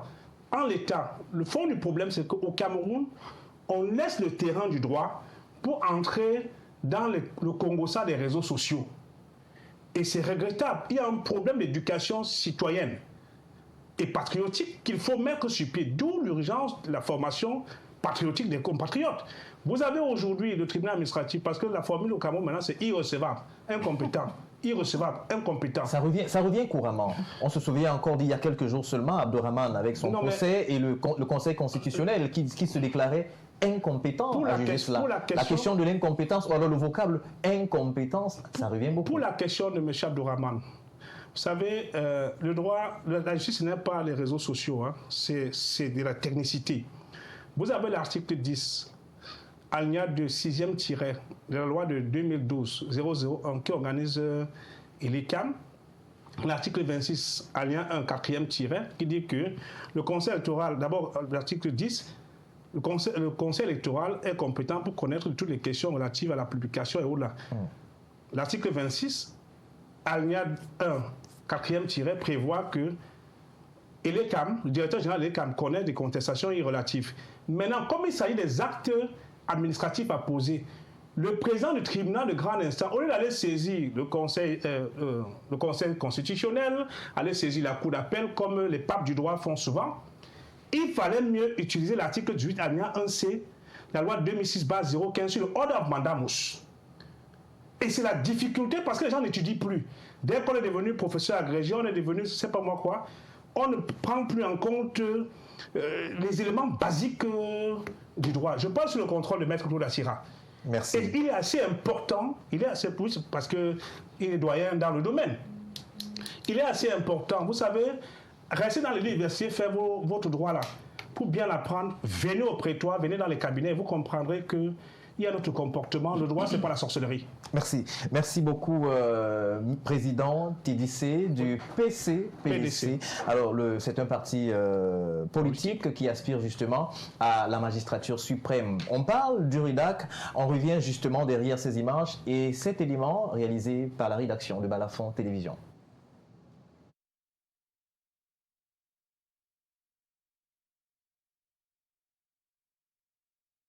Pour la régie, de nous mettre en synchronisation. Revenons avec vous, Thierry Micom. Vous avez également, comme nous, suivi cette actualité qui soulève quand même des interrogations. Comment comprendre que 7 mois après, les locaux d'une organisation non gouvernementale qui est orientée sur les droits de l'homme soient encore fermés? Beaucoup de personnes ont pensé que c'était une façon de tordre le cou à la liberté ou encore à ces organisations qui avaient pignon sur rue entre le RUDAC, surtout en cette veille électorale. Mon cher Raoul Xavier, on est tenté de le croire, on est tenté de le penser. Cette décision, bien cette suspension qui s'éternise dans le temps, nous laisse croire que l'état de droit est foulé aux pieds au Cameroun. Comment comprendre, comment concevoir que une suspension aille au-delà des délais prescrits? Ça ne s'explique pas. Déjà que les événements qui ont entouré la pose des scellés sur le portail du RUDAC, j'ai suivi une émission de Maître Alice Nkom à cette époque-là, qui condamnait justement la procédure, le vice de procédure. Tout à fait. Qui a émaillé, qui a entouré justement cette action de pose de scellés. Et vous vous souviendrez également du vice. Vous tiendrez également du vice de procédure qui a émaillé sa convocation par le préfet du littoral. Donc tout ceci pour mettre au bout du jour le fait que l'administration, le gouvernement, l'État du Cameroun est le premier à ne pas respecter les lois que lui-même s'est fixées. Et c'est fort regrettable. Ce que nous entendons par état de droit, il y a des juristes sur ce Cameroun, c'est le fait pour l'État de respecter les lois que lui-même l'État s'est donné et pour régir la vie en société. Mais quand on se rend compte qu'en premier, ce sont les administrations qui sont censées faire respecter ce droit-là, qui bafouent, qui foulent aux pieds ces normes, c'est regrettable. On a tout comme l'impression qu'effectivement, on voudrait tordre le cou à ces organisations de défense des droits de l'homme qui ont pignon sur rue, notamment en cette veille d'élection présidentielle, quand on sait le travail que la société civile, et notamment ces organisations-là, le travail qui est mené sur le terrain, ça pose beaucoup de questions. Il y a de quoi se questionner, se demander qu'est-ce qu'on veut à la fin. Est-ce qu'on voudrait museler ces organisations? Est-ce qu'il est question d'opacité? On voudrait que ces organisations ne dénoncent pas davantage ces exactions qui sont faites et que, qu'on laisse le gouvernement tordre le cou aux lois, qu'on laisse le gouvernement faire son bonhomme de chemin jusqu'à l'élection, avec tout ce que cela émaille. C'est vrai que c'est pas votre question premièrement, mais on a comme cette impression-là. Donc on a un phare qui brille très fort, un klaxon qui sonne trop fort. Tout à l'heure, Maître Claude Assila parlait des aboyeurs. Ces aboyeurs, ces éveilleurs de conscience qui interpellent suffisamment et la population et le gouvernement sur sa façon d'agir, bien ce que devraient être les normes, la façon de faire. C'est dérangeant. Alors, parlant de dérangeant, on sait que ça avait suscité tout un tollé, notamment le bris de scellé qui avait été effectué par Maître Alice Nkom, qui, vous le disiez il y a un instant, estimait que la procédure n'avait pas été respectée du tout. Et d'ailleurs, on sait que l'affaire est pendante en justice actuellement, on ne la commentera pas. Mais justement, pour revenir peut-être en 30 secondes, est-ce que ces organisations qui ont été suspendues, je dois rappeler que nous avons le RUDAC, nous avons l'Association charitable socio-culturelle du Cameroun, et nous avons également l'ONG Reach Out Cameroun. Est-ce qu'on peut se dire que c'était des organisations qui avaient un très grand poids à influencer ou du moins à faire peur au régime actuel? C'est ce qu'on est tenté de penser. Sinon, pourquoi seulement celle-là, même si le gouvernement a ses raisons, les raisons qui ont été évoquées d'ailleurs, entre autres la non-justification des revenus, et des fonds qui leur ont été alloués, mais je pense comme vous, je vais dans votre sens, qu'effectivement, le gouvernement avait peur parce qu'il ne connaît pas les actions du RUDAC dans ce pays. Encore que le RUDAC rassemble, si le RUDAC c'est la mastodonte, il y a des ONG satellitaires qui gravitent tout autour du RUDAC et dont l'action est visible sur le terrain. Sans publicité, j'ai envie de parler d'un monde à venir qui accompagne le RUDAC dans un certain nombre d'activités et bien d'autres ONG. Je pense aussi qu'il était question ici de tordre le cou, de tordre le bras à ces organisations et à ces éveilleurs de conscience-là que sont les ONG qui défendent les droits de l'homme. Alors, Clément Jo, membre de la société civile, le processus électoral, vous le connaissez, je dois trahir peut-être un secret de Polichinelle, vous avez été un acteur politique il y a quelques années encore avec le Manidem, d'ailleurs la triste histoire que l'on a connue dans le Mongo, avec notamment une victoire volée ou bien un échec assumé, on rentrera pas là dedans, mais est-ce que la fermeture de ces ONG, la suspension de ces ONG peut entamer un peu la crédibilité des élections au Cameroun? Non. Vous savez, nous avons un gouvernement qui a peur. De quoi? Peur de qui? De ceux qui peuvent leur étouffer. Peur de ceux qui peuvent, à un certain moment donné, sonner l'alerte. Vous voyez, parlons du Redact. Si mes souvenirs sont exacts, il y a eu l'armée camerounaise avait posé une bavure dans le nord et M. Issa, ministre de la Communication à l'époque. On se souvient de l'épisode, c'était une affaire du Nord. Oui. On estimait que c'était c'était au Mali. Au Mali, pardon. Qu'on avait plutôt, c'est quelque chose qui s'était passé au Mali. Et l'une des premières ONG à mettre ça au devant de la scène, c'était le Redact. Il y a également eu l'affaire Ngarbou. Exactement. La bavure de Ngarbou. Vous pouvez donc comprendre que c'est des ONG qui gênent. Surtout que vous avez un ministre qui est un ancien récidiviste, il faut le dire, qui est un ancien récidiviste, le ministre de l'administration territoriale, qui estime que le Redact doit justifier ses fonds. C'est du sérieux, ça? Quoi ça? Or, pourquoi c'est aujourd'hui que le Redact doit justifier ses fonds? Pourquoi l'a-t-on laissé fonctionner pendant un certain nombre de temps et que c'est aujourd'hui que le Redact doit justifier ses fonds? Nous pouvons donc comprendre en ce moment que quand vous êtes une ONG et que vous ne jouez pas le jeu du pouvoir, que vous êtes un contre-pouvoir, vous devenez une cible. Vous êtes ministre de l'administration, vous êtes censé respecter les lois de la République. Vous ne pouvez pas sceller une ONG et que le délai, après le délai, qu'il n'y ait pas de décelé, il y a un problème de fond. Et ce problème vient d'où? Vous avez quand même, Maître Alice Combes, c'est l'une des, je peux dire, l'une des vieilles avocates. Elle a été nommée à son temps par le président Amadou Ahidjo. Parce que je pense qu'à l'époque, il n'y avait pas de barreau. Je parle sous le contrôle de Maître Sira. Il n'y avait pas de barreau. Alors, vous avez donc une vieille de la profession qui était une ancienne militante du SDF. Il ne faut pas oublier, qui était une ancienne, et vous avez Marcel Ngombé, qui était une ancienne militante de l'UPC. Alors, vous avez ces gens-là, on reconnaît en eux une formation politique. Ça veut dire qu'ils ne posent pas des actes au hasard. Ils deviennent donc un adversaire pour le pouvoir. Par leur déclaration, par leur démarche, par leur stratégie, par leur action sur le terrain.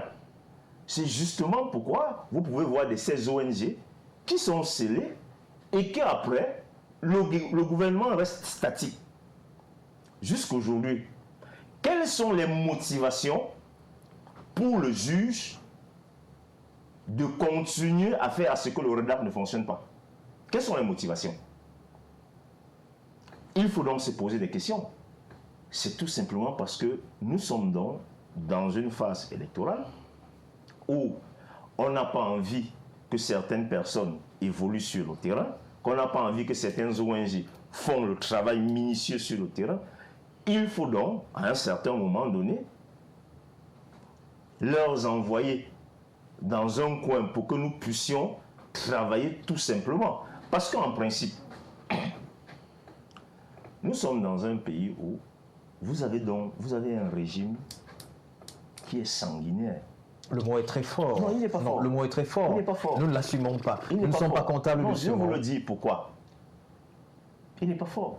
Est-ce que vous savez que dans ce pays, entre 1990 et entre 1989 et 1990, il y a des enfants qui sont portés disparus jusqu'à aujourd'hui et que les familles n'en connaissent, n'ont pas de nouvelles. Vous le savez? Il y a eu plusieurs histoires, laissez disparaître ce n'est les pas une indépendants, histoire. entre autres. Mais Ce que je vous dis- cela ne permet pas de dire de manière péremptoire Non, Xavier, que le régime est sanguinaire. Xavier, de toutes les façons, ce on que je estime vous que dis- l'expression ce que je est vous beaucoup dis- trop forte. Ce que je vous dis, j'assume. Et je peux en apporter les preuves. J'assume et je peux en apporter les preuves. Que ce régime est sanguinaire. Je peux en apporter les preuves, j'assume. Vous ne pouvez pas être dans un pays où on vous dit que les 9 indépendants sont restés au Nigeria. Vous avez entendu cette communication-là dans ce pays-ci. Où on vous dit que les 9 indépendants sont restés au Nigeria. Cette communication est passée dans ce pays. Vous ne pouvez pas être dans un pays où pendant les émeutes de février, il y a des centaines des enfants qui ont été jetés dans le Vouri. Vous ne pouvez pas dire ça. On estime que vous avez les preuves de vos propos. Je dis Parce que justement, là, nous ne sommes vous ne pas connaissez pas comptables, les il faut phrases encore du apporter- commandement opérationnel. Il faudra encore apporter des preuves. Est-ce que vous ne connaissez pas les phrases du commandement opérationnel dans ce pays? Ça, je sais. C'est vrai. Alors, il faut dire qu'à un certain moment donné, nous sommes dans un pays où les gens utilisent tous les moyens possibles pour rester au pouvoir. Je dis tous les moyens possibles pour rester au pouvoir. Il y a beaucoup de choses. Vous avez les résultats des crimes de Nimouane. Ça aussi, c'est les réseaux sociaux. Vous avez les résultats des crimes de Nimouane. Non. Il y a plein de crimes dans ce pays. L'affaire Martinez-Zogo. Jusqu'aujourd'hui, vous avez les Ça résultats. fait 2 ans. Est-ce que vous avez les résultats de ça? Il y a l'affaire Ouazizi. Vous avez l'affaire Ouazizi. Vous avez les résultats de ça. Et vous trouvez qu'on doit applaudir un régime comme ça? Non, c'est pas possible.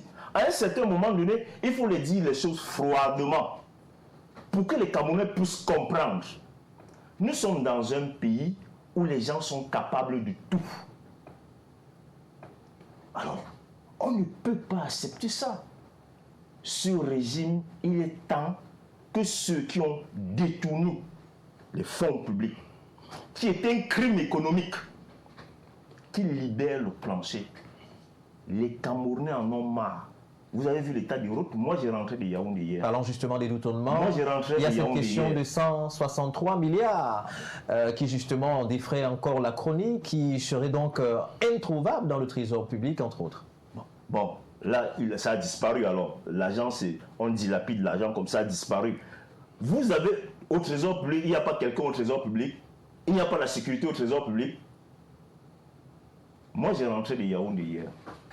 Il y a un camion qui certainement a fait un accident et qui a barré la route. Il y a un deuxième. Nous sommes restés 2 heures. Il y a un deuxième. 2 heures. Nous sommes sortis de notre bus. Nous avons pu désherber pour qu'on puisse passer et sortir. Pour qu'on puisse passer. À Kondjok. Exactement. Nous sommes là donc dans un pays où depuis qu'on a appelé la sécurité, c'est-à-dire que la police, pour venir dégager la citerne, Encore. personne. C'est un travail qui incombe aux sapeurs-pompiers. Et justement, dans les casernes, il y a des véhicules. Enfin, il y a des véhicules qui sont Il n'y a pas censés... de carburant.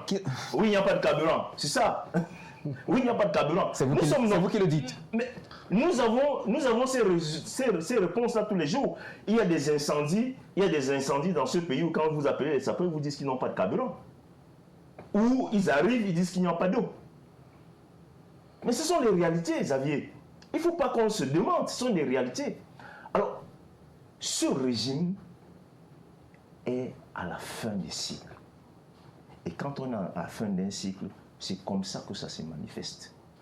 Vous allez trouver des gens qui convoquent les réunions au Palais de l'Unité. Le Palais de l'Unité, l'agent de nos impôts. Vous avez quelqu'un qui a gouverné presque 7 ans par procuration. M. Ngongo n'a pas été élu par les Camerounais. Non, il n'a pas été élu par les Camerounais. Vous avez donc, dans un pays comme ça, est-ce que vous pouvez accepter que dans un pays comme ça, quel est exactement ce qu'on montre à la jeunesse avec tout ce que nous voyons là? Le RDP, ce n'est-il pas un secrétaire? Vous sortez par là, oui. Je crois que le RDP, c'est un secrétaire général, un secrétaire adjoint. Ah, un communicateur!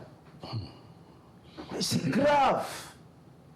C'est grave que quelqu'un se substitue au président de la République et que les Camerounais laissent faire. C'est très grave. Merci Nous ne Clément. pouvons pas accepter ça dans ce pays. Clément Jou, merci pour cette intervention. Alors, Maître Assira, on reste sur la question du RUDAC, les droits de l'homme. C'est d'ailleurs votre pain quotidien. Vous y veillez ardemment. Le RUDAC fermé 4 mois après, notamment la fin de l'échéance, parce que c'était parti pour 3 mois, dans le quartier ou encore dans les quartiers, on se pose la question, est-ce que lorsque une structure est suspendue pour 3 mois, est-ce qu'après les 3 mois, automatiquement, la suspension n'est pas levée? Est-ce qu'on n'a pas le droit d'aller peut-être intégrer les bureaux ou alors briser les scellés, étant donné que les 3 mois sont échus? Maître. Bon, je voudrais tout d'abord vous remercier, vraiment sincèrement, parce que très souvent, beaucoup de vos confrères réagissent à chaud sur l'actualité. Or là, il n'y a aucun élément particulier qui aurait justifié qu'on pointât les projecteurs sur ce thème-là. Donc je voudrais vraiment vous remercier. Merci. Voilà, c'est pourtant quelque chose qui est fondamental. Une des choses que j'ai découvertes dans ce pays à mon retour, avec regret, c'est un peu le délitement de la chose du public. C'est-à-dire que chacun vit dans son petit coin. Tant que la chose, l'événement ne vous touche pas, ne vous concerne pas vous-même de façon intime, ça ne vous regarde pas, voilà, tant pis, c'est l'affaire des autres. Et c'est bien que une émission de télévision puisse s'adresser à un public pour toucher leur conscience citoyenne. Parce que quand on parle de l'autre, on parle un peu de soi. Et je dis toujours qu'il pleut sur tous les toits. Tout à fait. Et ce n'est pas... Si on peut, un ministre de la République peut être amené à fermer impunément une organisation qui se voit et se fiche des conséquences que cela peut avoir pour lui ou pour l'image du président qu'il sert. Parce que n'oublions pas une chose, le président de la République a toujours voulu, il a indiqué en tout cas politiquement qu'il voulait qu'on retienne une chose de lui, c'est que c'est lui qui avait apporté la démocratie, voilà, etc.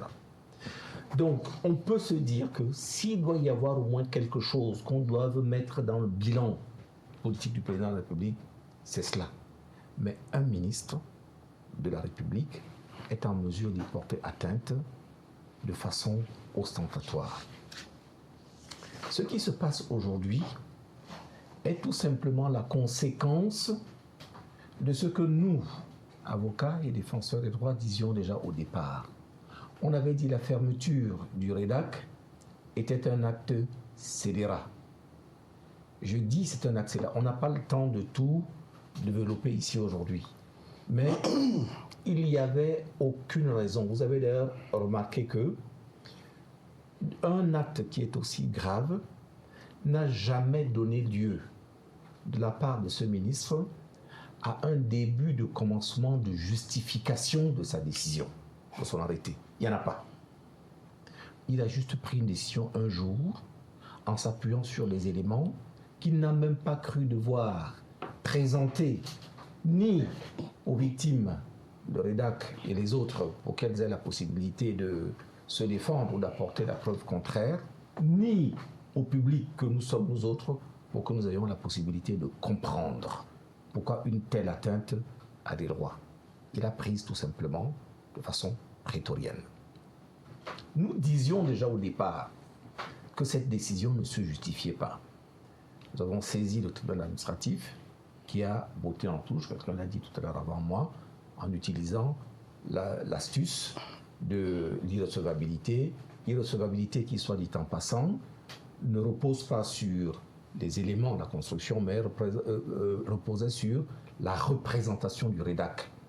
C'est-à-dire que on estime que la personne qui avait été indiquée comme étant la représentante légale, n'ayant pas été la bonne, celle qui était indiquée, voilà, oui, tout à fait, Qualité. ne pouvait pas. La qualité, c'est la personne, c'est l'association qui a qualité, en l'occurrence, pas le représentant. Bien. Donc, on a utilisé, par exemple, pour le passe-passe, une pirouette, on a jeté en touche. On a botté en touche. Le REDAC, sans doute, un peu comme je crois il y a eu de la part du REDAC, notamment par l'intermédiaire de la présidente du conseil d'administration, maître Alice Com, une tentative de bravade en allant détruire les scellés. On sait ce que ça a donné. Elle a été convoquée à plusieurs reprises. Ils ne sont quand même pas allés jusqu'au bout de l'ignominie en la privant de liberté. Mais toujours est-il qu'au jour où on se parle, on l'a également dit ici, une procédure est ouverte aujourd'hui contre elle et d'autres personnes pour complicité de bris de scellé. Bien. La décision est prise, soit dit en passant, d'interdiction, de suspension est prise le 6 décembre.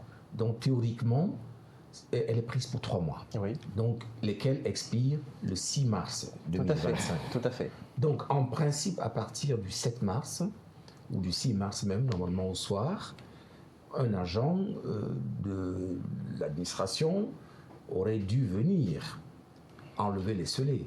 Et d'où la question du départ, maître, juste pour rester précis et vous relancer, est-ce que l'échéance, une fois arrivée, automatiquement, on ne peut pas rentrer dans les locaux? Je vais vous répondre. Avant de vous parler de lever des scellés, je voudrais qu'on marque une petite pause sur la position des scellés. La position des scellés est une décision administrative. J'ai vu tout à l'heure que votre sainteté nous représentait la décision. Et vous allez constater une chose, c'est que cette décision ne comporte en rien une mesure d'apposition de scellé. C'est une mesure de suspension. Seulement, comme le ministre a la possibilité de faire ce qu'il veut, sans que personne ne puisse juger, même pas la justice administrative qui a le devoir pourtant de le faire, il a cru devoir, le lendemain, venir apposer des scellés sans que il n'y a aucune automaticité d'apposition des scellés. Aucune. C'est une mesure de lui-même. Elle a été prise comme telle. Le rédac a fini par faire contre mauvaise fortune bon cœur. Oui. Ici est plié et il s'est dit, on va attendre tranquillement l'expiration. Laquelle expiration, fatalement, arrive bel et bien le 6 mars et normalement, de bonne foi, il y a main levée des scellés. On aurait dû s'attendre à ce que cela soit fait. Malheureusement, le lendemain, le jour d'après et les jours qui ont suivi, jusqu'à ce jour, il n'y a absolument pas eu main levée des scellés. Je voudrais juste vous signaler en passant que l'État qui punit des gens pour avoir violé la loi devrait lui-même d'abord être exemplaire, c'est-à-dire faire application de la loi. Et j'incline à penser qu'il est encore plus soumis à la loi parce que c'est lui qui l'a fait, la loi. La décision de justice n'est pas une décision qui vient de nulle part. C'est une décision qui est le produit de l'action de l'État. Donc, si l'État n'est pas en mesure de mettre lui-même en application la décision qu'il a prise, vers qui le fera? Comme on dit dans le... Justement, pour reprendre irions-nous un propos qui vous est familier dans le domaine du droit, on dit l'obéissance aux règles qu'on s'est fixées est liberté. Et en ce moment, l'État, on peut se dire que l'État bafoue les libertés fondamentales ou encore les libertés des personnes? Moi, j'ai envie de vous dire... Ou alors des associations? Non, ce que je voudrais juste vous dire, c'est que ce qu'on aurait pu...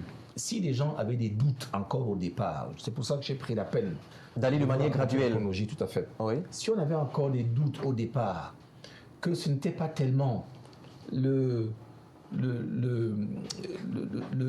droit, la justice ou quelque chose de juste qui était recherché, et bien là, je pense qu'aujourd'hui, il n'y a plus personne qui devrait pouvoir se poser des questions, puisque quand la décision, la mesure a elle-même épuisé ses effets, logiquement, vous voyez, tout à fait. Logiquement, on devrait s'attendre à ce que on estime que toute personne, c'est un peu comme si vous deviez, parce que la position des scellés pour une association, c'est-à-dire une personne morale, c'est un peu comme quelqu'un qui a été mis en prison.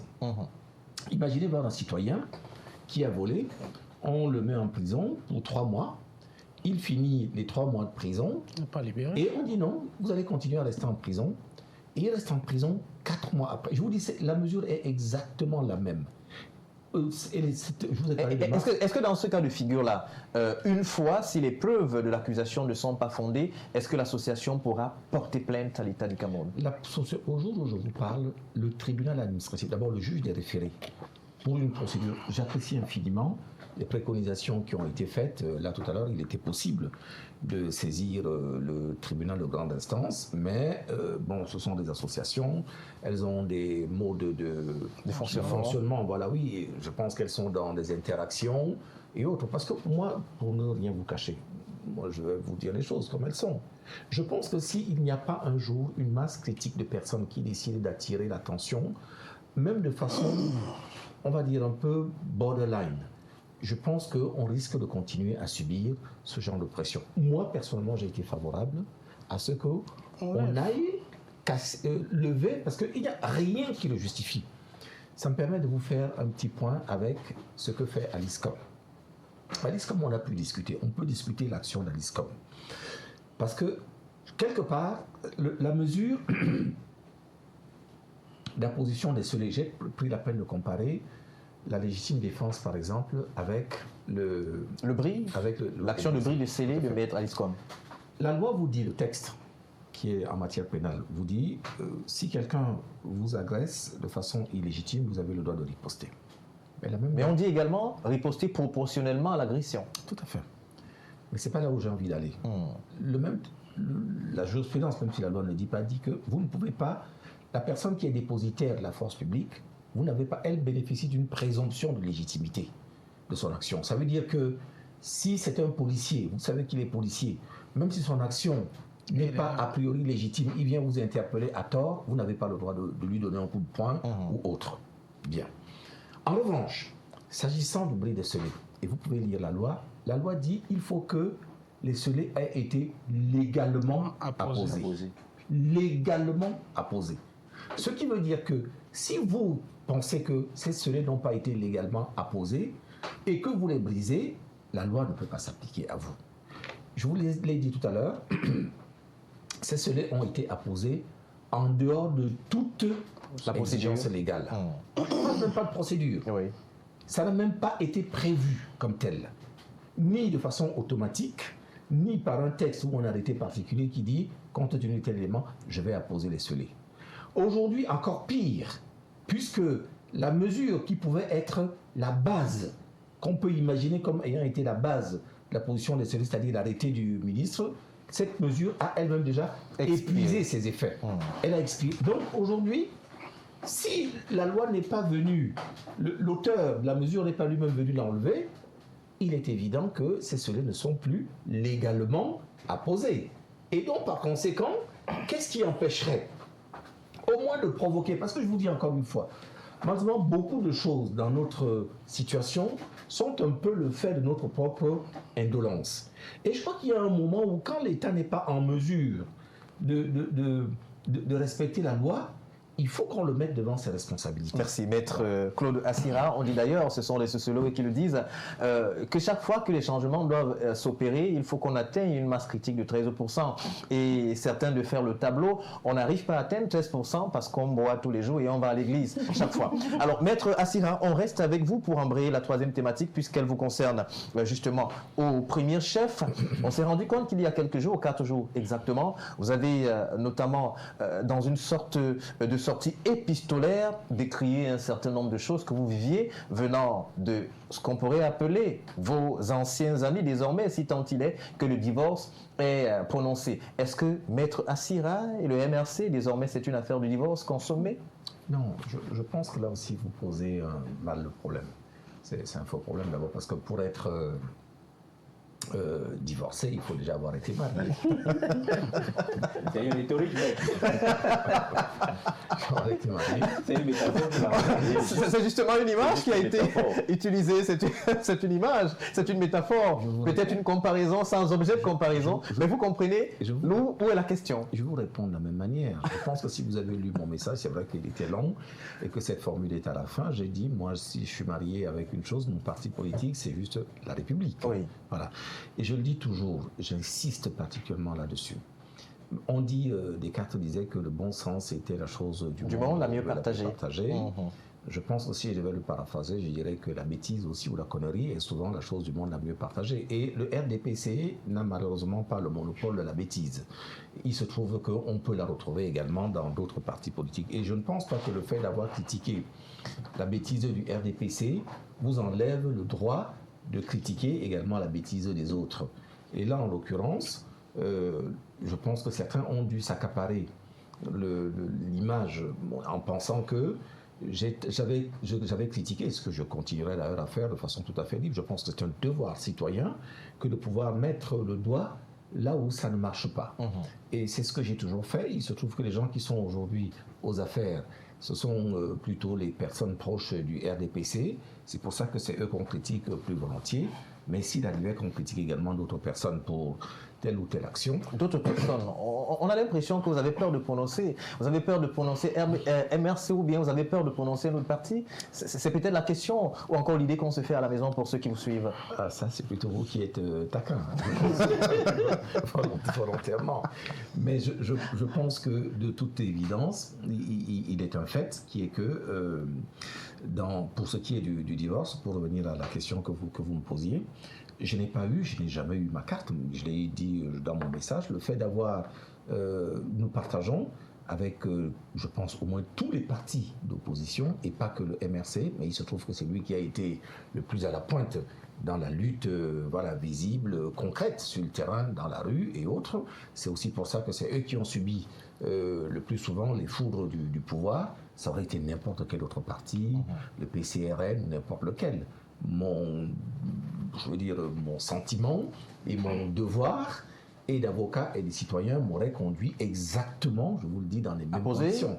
La même action. À être à leur côté. Je vous ai dit au départ, la République, c'est la chose qui nous unit, nous tous. La République. Et la justice, tout à fait. La justice doit être la même pour nous tous. Je vous l'ai également dit ici tout à l'heure, ce qui arrive aux autres est en mesure de nous arriver également à nous. Donc, n'attendez pas. Vous savez, quand je plaide parfois, je raconte l'histoire de... lorsque à l'occasion de la Deuxième Guerre mondiale, quand les Allemands venaient dans le nord de la France, il y avait une maison, ils commencent par là, ils prennent les gens du premier étage, ils les amènent, ceux qui sont au deuxième, troisième étage, ils se penchent, ils les regardent partir, personne ne bouge. Le jour d'après, ils reviennent, ils prennent les gars du deuxième étage, ceux qui sont au troisième et quatrième se penchent. On est arrivé là jusque... Ils arrivent, ils savent pas. Ils savent pas. Troisième étage, pareil. Et au quatrième étage, quand on vient les prendre, ils se penchent, mais pour appeler les gens du premier et deuxième étage, il n'y a plus personne. Et d'ailleurs, il y a un penseur qui a essayé de dire la chose autrement. Ils sont venus chercher les Juifs. Je les ai laissés, je n'étais pas juif. Jusqu'aux Juifs, ils sont venus me chercher, il n'y avait personne pour me défendre. Bien. Donc, c'est exactement la situation dans laquelle il ne faut pas que nous soyons. Chaque fois que le danger menace autrui, il nous menace aussi un peu quelque part. C'est la raison pour laquelle il faut que nous soyons toujours là. Et là, encore une fois, nous avons été là. En tout cas, moi, avocat, ma conscience personnelle ne me permettait pas de dormir, pas parce que c'était forcément le MRC, mais parce que c'était des citoyens et des gens qui se retrouvaient dans une situation où n'importe lequel des Camerounais ou n'importe lequel des partis politiques pouvaient se retrouver. Donc, je ne pense pas avoir un autre lien que celui-là. Mais il se trouve que ça a créé un lien de sympathie et autres, etc. Et lorsque, à l'occasion de cette poignée de main du 20 mai et le commentaire qui en a été fait après, ils ont estimé que j'avais retourné ma veste et autres. Est-ce qu'un instant, Maître Assira, peut-être en une minute pour sortir, est-ce qu'un instant, vous avez senti le poids de ce que bon nombre de personnes ressentent très souvent lorsqu'elles ne sont pas d'accord avec quelques membres du MRC? Parce qu'on se dit qu'en politique, il doit y avoir une certaine élégance. On peut ne pas être d'accord, mais qu'on se respecte quand même. Non, je considère que, et c'est peut-être là où vous devriez mettre le doigt, c'est ce que je vous indiquais ici au départ. Quand vous dites du mal du RDPC, vous ne retrouvez pas votre nom étalé partout dans la boue, traité de tous les noms. Moi, je suis devenu un avocat Lolo. Finalement, l'avocat Beurre est devenu avocat Lolo, finalement. Mon titre. Alors, ça se dessine en quelques minutes seulement, apparemment. Lolo et Beurre. Je ne sais pas qu'est-ce qui se passe, quel est le logiciel. Je pense que les réseaux sociaux ont certainement débridé, laissé beaucoup de mauvaises choses se déverser. Bon, il faut aussi remettre les choses en perspective. Je pense que beaucoup de personnes qui connaissent vraiment, qui prennent le temps de s'arrêter, de réfléchir, ne sont pas allées jusque-là et savent comprendre. Mais je pense que la démocratie des réseaux sociaux, qui a également pour corollaire le tribunal de Facebook ou de WhatsApp, voilà, oui, entraîne ça comme conséquence, ce que je trouve d'ailleurs complètement injuste, parce que comme je leur dis dans le message, ils ne prennent même pas un peu le temps de réfléchir. Moi, vous savez, il n'y a aucune affinité. Je ne sais pas quel est l'adjectif, l'épithète que vous mettriez après. Ça peut être ou parti politique, partisane, ou éventuellement sociologique, ou ethnique, ou autre, avec tel ou tel parti. Je n'en ai aucun. Pourtant, j'y vais, et la plupart du temps, j'y vais bénévolement, sans avoir rien en retour. Pendant 14 ans, au moins, j'ai été. Et je leur dis toujours une chose. J'y vais à main nue et à visage découvert. Eux, ils sont derrière leur clavier et ils utilisent les pseudos qui ne les identifient pas. Moi, pour pouvoir dire que le professeur Kamto a le droit de se présenter, ou il a le droit à la liberté, ou il a le droit je le fais à visage nu sans avoir besoin de me cacher. Et en face, je sais que je vais avoir forcément des gens qui, détestant le professeur Kamto, vont avoir des actions de riposte à mon encontre. Je n'ai pas besoin de me cacher pour cela. Alors, de la même manière, pourquoi voulez-vous que, ayant été à la présidence de la République sur une invitation un 20 mai, ayant serré la main du président de la République, voilà, que cela devienne. ayant serré la main du président de la République pendant quelques secondes, que j'en fasse un commentaire qui est un commentaire merci beaucoup, dans un texte, que je doive me brider d'avoir à le dire. Honnêtement, si on devait arriver à ça, je me demande franchement comment ce serait le lendemain du jour où, ayant renversé le renouveau que nous avons tous appelé de nos voeux, qu'est-ce qui va se passer derrière? Est-ce que ça démontre qu'il pourra avoir une sorte de dictature qui deviendra peut-être très nocive ou alors dangereuse? De toutes les façons, vous n'êtes pas obligé de répondre à cette question. Mais au moins, je peux me permettre de vous saluer, maître. Voilà. J'espère que ma paume de main est vigoureuse. Merci beaucoup. Je n'ai pas dit. Ma poignée de main. Pour vous, je dirais qu'elle est vigoureuse. Je n'ai pas dit qu'elle a une certaine vigoureuse. Merci beaucoup. Alors, on revient à vous. Vous êtes acteur de la scène politique parce que vous faites partie d'un autre parti de l'opposition, troisième à la récente élection présidentielle de 2018. Alors aujourd'hui, est-ce qu'on peut se dire que le Landerneau, la scène politique a besoin d'éducation? Parce qu'on remarque quand même qu'il y a trop d'inélégance, beaucoup d'insultes, beaucoup d'injures. Pour un oui ou pour un non, lorsqu'on n'est pas d'accord, on peut se voir être traîné au tribunal de Facebook. Pas seulement la scène politique, mon cher Xavier Raoul Elon, merci pour votre question. Mais c'est la société camerounaise tout entière qui a besoin d'être éduquée. Figurez-vous, il y a trop de violence. Nous avons atteint un niveau d'ensauvagement à nul autre pareil, mon cher Raoul Xavier Elon. Je parie que tous ici, sur ce plateau, un jour, d'une façon ou d'une autre, avons été agressés verbalement, violentés oralement par notre prochain, ce qui est inacceptable dans une société civilisée, mon cher Raoul Xavier. Donc, que ce soit dans les partis politiques, que ce soit sur la route, que ce soit dans le marché, j'ai l'impression que les Camerounais rejettent le trop-plein de leur frustration sur les mauvaises personnes.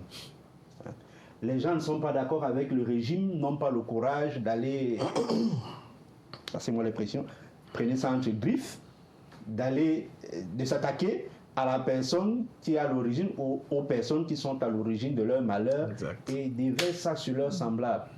Je ne sais pas, les parents ne sont pas d'accord avec le taux de réussite aux examens en fin d'année, au lieu d'aller s'attaquer au régime ou bien aux différents ministres des enseignements, déversent leur colère, leur courroux sur leur prochain. La commerçante au marché, non moins fière de l'inflation due à la hausse du prix du carburant, voilà, qui se répercute sur ces marchandises, au lieu d'aller s'adresser à qui de droit, ministre du Commerce, ou bien, je ne sais pas, à la SNH, ou au Premier ministre, ou au Président de la République, bref, au gouvernement, s'attaque au premier acheteur qui vient et discute le prix. Bref, les exemples peuvent être à l'appel, hein, on peut les faire à l'appel. Il y a un tel niveau d'ensauvagement, c'est une répétition de la société camerounaise, tel qu'il est urgent que tous les acteurs de la société civile, pas seulement le gouvernement, chacun en ce qui le concerne, essaie d'abord de s'éduquer personnellement et éduquer les autres. Est-ce que ce n'est pas une conséquence peut-être de la malgouvernance? Est-ce que si tout fonctionnait normalement, vous êtes du parti de l'opposition, vous êtes membre d'un parti de l'opposition, est-ce que si tout était à sa place, tel ministre à sa place, sans être coopté par X ou Y, sans être parrainé par tel ou tel autre, bref, si le fonctionnaire était payé comme il fallait, si au niveau du panier de la ménagère, ça fonctionnait normalement, est-ce qu'on devrait avoir cette grande colère quand même qui fait peur désormais au Cameroun? Non, je ne pense pas. Je pense que si les choses étaient faites correctement, si nous étions dans un État bien d'abord gouverné, je ne veux pas dire qu'il n'est pas gouverné. Non, il est gouverné. Il est gouverné. On a à la tête notamment du gouvernement le Premier ministre et à la tête de l'État, on a le chef de l'État, son Excellence Paul Biya. Disons donc que si notre État était bien gouverné, peut-être, s'il y avait une bien meilleure gouvernance, c'est-à-dire qu'il n'y avait pas de détournement, si la dette du Cameroun n'avait pas explosé, nous sommes aujourd'hui à 14 317 milliards de dettes, 52% de notre budget qui sont grevés pour payer la dette extérieure, il nous reste à peine 3 500 milliards pour fonctionner. Vous remarquez qu'avec un budget pareil et les dépenses de fonctionnement de l'État, il ne nous reste presque plus rien. Constatez qu'à Douala, on est obligé de mettre des pavés un peu partout parce que voilà, il n'y a plus d'argent pour bitumer les routes. Les chaussées réservoirs aussi, hein.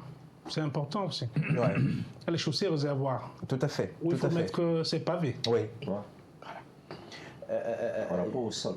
Oui. Le type de sol, selon que le sol est hydromorphe, Non, c'est pas parce que ça manque de oui, l'argent. c'est pas forcément cela. Donc il y a des contraintes géotechniques qui obligent justement à ce que ce soit cette solution qui soit adoptée. Justement pour terminer, en 30 secondes, on parlait justement de cette colère qui est assez prononcée quand même. Il y a un dernier élément, c'est que on a privé les Camerounais de la possibilité de s'exprimer. Regardez que... On s'exprime, vous êtes sur ce plateau, et quoi qu'on dise, le président Paul Biya a apporté cette démocratie. Autrefois, on ne pouvait pas se mettre sur un tel plateau. Les gens se sont battus pour la démocratie. Les gens ont fait la prison dans ce pays pour la démocratie. On a pratiquement forcé la main. Il y a des personnes qui ont seulement rédigé un statut pour un parti politique, Henri Dekoé, Anissé Kane et Maître Yondo Blanc. Ils ont fait la prison pour ça. Merci beaucoup. Alors on sort par là. Mon cher Raoul Xavier, je comprends votre relance, mais vous êtes d'accord avec moi qu'il n'y a pas que l'expression orale comme moyen d'expression, si vous me permettez la tautologie.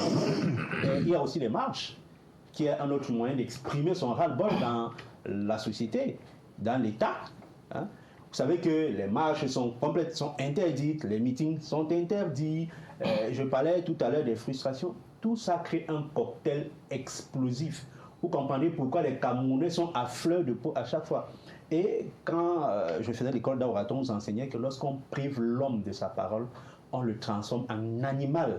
Il n'est pas surprenant que les Camerounais se comportent aujourd'hui, entre guillemets, comme des animaux. Merci beaucoup Thierry Minkom. Alors on est avec vous Clément Joux. On parlait du divorce, mais Maître Assira a rappelé justement qu'il n'y avait pas d'acte de mariage qui le liait justement au MRC. Mais pour revenir sur la question fondamentale, est-ce qu'aujourd'hui on ne peut plus être libre de dire, de donner une opinion sur un parti politique sans être insulté? On se rend quand même compte qu'on peut insulter le RDPC à longueur de journée, vous ne vous verrez jamais attaquer, mais une fois que vous allez prononcer le MRC, si vous êtes avocat, même si vous étiez avocat beurre, vous devenez immédiatement avocat lolo, et si vous êtes journaliste, vous devenez une qualité de journaliste qui n'a jamais existé. Donc, comment lire, comment interpréter ce type d'action qui dérange quand même notre société? Vous qui êtes membre de la société civile. Vous savez, dans les partis politiques, quand j'y militais, nous recevions des formations.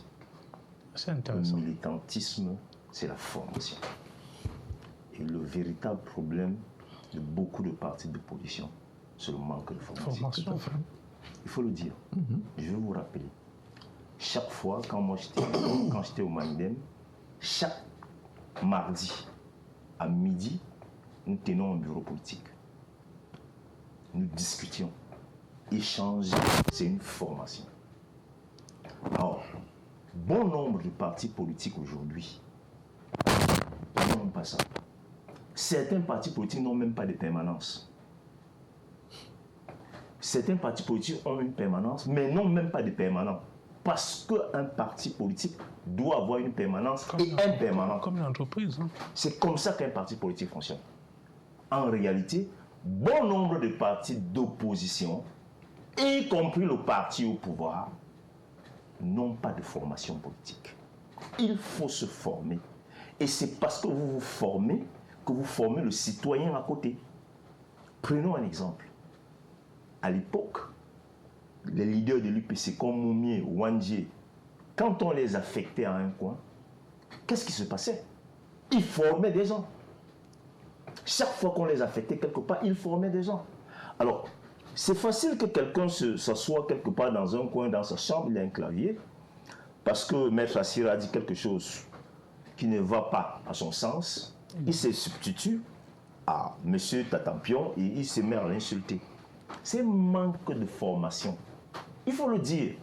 Et il faut dire aux leaders des partis politiques de former leurs militants. C'est parce que vous formez votre militant qu'il parvient à convaincre quelqu'un au quartier par rapport à ton programme. Il parvient à te faire comprendre que la politique n'est pas seulement le mensonge, ce n'est pas seulement les insultes. Parce que c'est devenu comme ça aujourd'hui. Les gens sont devenus, je ne veux pas être discours, mais les gens, les militants de beaucoup de partis politiques, ce n'est pas seulement le MRC, hein. Les militants de beaucoup de partis politiques, quand tu les écoutes sur les plateaux de télévision, tu te poses des questions. Mais est-ce que quand ils parlent, est-ce qu'ils s'entendent? Parce qu'en principe, quand vous êtes formé, il y a des choses que vous ne dites pas. Tout à fait. C'est quoi une formation? Quand vous avez une thématique comme celle-ci, un militant vient véhiculer le message de son parti politique. La vision. Aux téléspectateurs.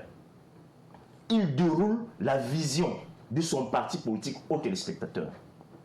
Et il ne doit pas avoir honte. Parce qu'il utilise une langue d'emprunt. L'essentiel, c'est de passer le message. C'est ça la formation politique. Or, c'est facile aujourd'hui que parce qu'un tel, aujourd'hui, n'a pas été d'accord pour un tel ou un tel autre sujet, il est lapidé sur les réseaux sociaux. Non. Et les présidents des partis politiques doivent attirer l'attention de leurs militants en leur disant la politique, ce n'est pas la bagarre. C'est une échange d'idées. C'est comment on construit la société. C'est comment on construit la cité. Et nous, voici notre programme politique que vous deviez distribuer. Distribuer le programme politique, c'est véhiculer ça partout où vous passez. Voici ce que notre parti pense pour le Cameroun. Oui. Exactement. Or, nous sommes là dans un pays où, bon, quelqu'un a parlé d'ensauvagement et tout ça. Vous avez dans l'éducation aujourd'hui, l'éducation civique n'existe plus. La morale a foutu le camp. Oui. Moi, je vous rappelle que au début des années 80, on me remettait 500 francs pour acheter du pain et le boutiquier me confisquait. Parce qu'on posait la question de savoir... Qui t'a donné 500? Ouais. Il y avait la morale. Aujourd'hui, vous envoyez un enfant de 10 ans dans une boutique avec 10 000, on fait tout même pour ne pas lui rembourser normalement. Parce qu'on va utiliser un langage en disant, comme il est petit, là, en marchant 1000 francs ou 2000 est tombé. C'est ça. C'est aussi ça, ce système-là. Le système que M. Biya et sa troupe, c'est ce qu'ils ont mis sur pied. Mais maintenant, les partis politiques ne doivent pas embrasser ça. Ils doivent se séparer d'eux. Ils doivent faire la différence en formant leurs militants. Moi, j'insiste sur la formation politique. Parce qu'il y a beaucoup de choses qui se passent sur les réseaux sociaux, vraiment, qui... Vous ne pouvez pas, si vous n'êtes pas d'accord avec un X, avec un Y, avec un Z, vous démontrez pourquoi vous n'êtes pas d'accord. C'est ça la formation. Merci. Merci beaucoup Clément Jou. Alors, Monsieur Tédissé, Monsieur le Président Tédissé du PC-PDC, alors cette joute verbale, ces menaces et quelquefois ces agressions, parce qu'on n'est pas d'accord, comme disait Clément Jou, est-ce qu'il y a une urgence à la formation? Est-ce qu'aujourd'hui, les leaders d'opposition sont eux-mêmes déjà formés à la chose politique? Est-ce qu'on n'assiste pas là à une sorte de politique par embuscade, certainement parce qu'on est à la recherche de certaines prébendes? Je voudrais déjà saluer le secrétaire national de la formation politique, le camarade Amar Fosso, qui fait un travail merveilleux là-dessus. Vous voyez, un citoyen, sans formation politique est un criminel en puissance. Pour reprendre et paraphraser, parodier ce que disait le président Thomas Sankara, un militaire sans formation est un assassin en puissance, disait-il. Oui, vous voyez, le Cameroun a atteint une zone de hors borne. Vous voyez, quand vous avez démontré la borne, vous n'êtes plus dans votre escarcelle. On a atteint un niveau d'illimitisme. Il n'y a plus de borne. Tout est déréglé. Parce qu'il suffit de ne pas penser comme un X ou Y. Au lieu de voir en vous un élément qui contribue à vous fortifier, on voit plutôt en vous un adversaire. Et il y a une mauvaise façon de faire les choses. On parle du domaine politique. J'ai apprécié M. Djou tout à l'heure quand il a évoqué le fait qu'un parti politique qui se dit sérieux doit pouvoir présenter une vision aux Camerounais. Voilà un problème. Quelqu'un a bu 2 verres de vin, il va dans sa chambre, bap, il peut s'adresser à 1 million de personnes. Il peut incendier, il peut annoncer oh, on a arrêté tel, il a déjà on a arrêté Y, il a marché, ainsi de suite. Il faut que les Camerounais qui m'écoutent sachent que nous, aux affaires, il y aura une unité de guerre cybernétique. L'espace numérique, l'espace des réseaux sociaux n'est pas un espace de non-droit. Chacun veuille assumer. Parce que vous voyez, ce pays va avoir l'eau. Ça va avoir l'eau. Vous ne pouvez pas, moi je suis sérieux, vous ne pouvez pas. Ce sont les institutionnels qui qualifient les uns de condiments, ce sont les autres. Bref, on est arrivé à un niveau où on a atteint des limites qui ne sont pas bonnes. J'avais entendu, quand je grandissais, rigueur et moralisation. Aujourd'hui, c'est devenu désordre et démoralisation. Et ce n'est pas normal. Et ils veulent encore continuer. Que les Camerounais qui nous écoutent sachent que aujourd'hui, il faut protéger notre culture. Elle est bombardée à longueur de journée par les cultures étrangères. D'où l'urgence que l'Observatoire des médias devrait mettre pour pouvoir protéger ce que nos enfants voient à longueur de journée. Voilà, nous devons protéger notre culture, protéger notre jeunesse, à l'effet que nous puissions avoir un citoyen intégral dans une formation complète pour qu'il y ait une république où tout le monde se sent concerné. L'individualisme a atteint un niveau qui est inquiétant. On ne dirige pas un pays avec le Congo-Ça. Merci. Merci beaucoup. Et c'est sur cette note, justement, que nous allons vous dire merci, chers messieurs. Maître Claude Assira, merci infiniment. Merci vous êtes, on va le dire, décarcassé, partant de Yaoundé pour Douala, avec tout ce que cela comporte comme difficulté sur la route. Merci infiniment d'avoir fait le travail chez vous. Votre invitation, et je pense que votre chaîne a plutôt bonne presse. Merci beaucoup. Et vous-même, vous êtes plutôt parfaitement accueillant, hospitalier. Donc, je vous remercie infiniment. Merci beaucoup. Merci infiniment, Maître. On espère que ce ne sera pas la dernière fois. Je ne viens qu'aux invitations. Rassurez-vous, elle sera encore beaucoup plus imminente. Alors, merci beaucoup Thierry Bincombe pour votre présence sur ce plateau. Merci Clément Jou. Merci justement, on va le dire, président TDC. Merci à vous autres qui vous nous avez regardé. Vous avez pris de votre temps pour nous regarder. Mais sortons sur une belle note d'humour en citant quelqu'un. Les réseaux sociaux, disaient Humberto Eco, ont donné la parole à ceux qui hier ne parlaient qu'au bar sans causer du tort à la société. Aujourd'hui, ils ont le même droit à la parole que les prix Nobel. Et justement, avec tout ce que ça comporte, Madame, Messieurs, prenons surtout le temps et soyons responsables derrière nos claviers. Ne causons pas du tort à ceux qui sont autour de nous. Merci et à dimanche.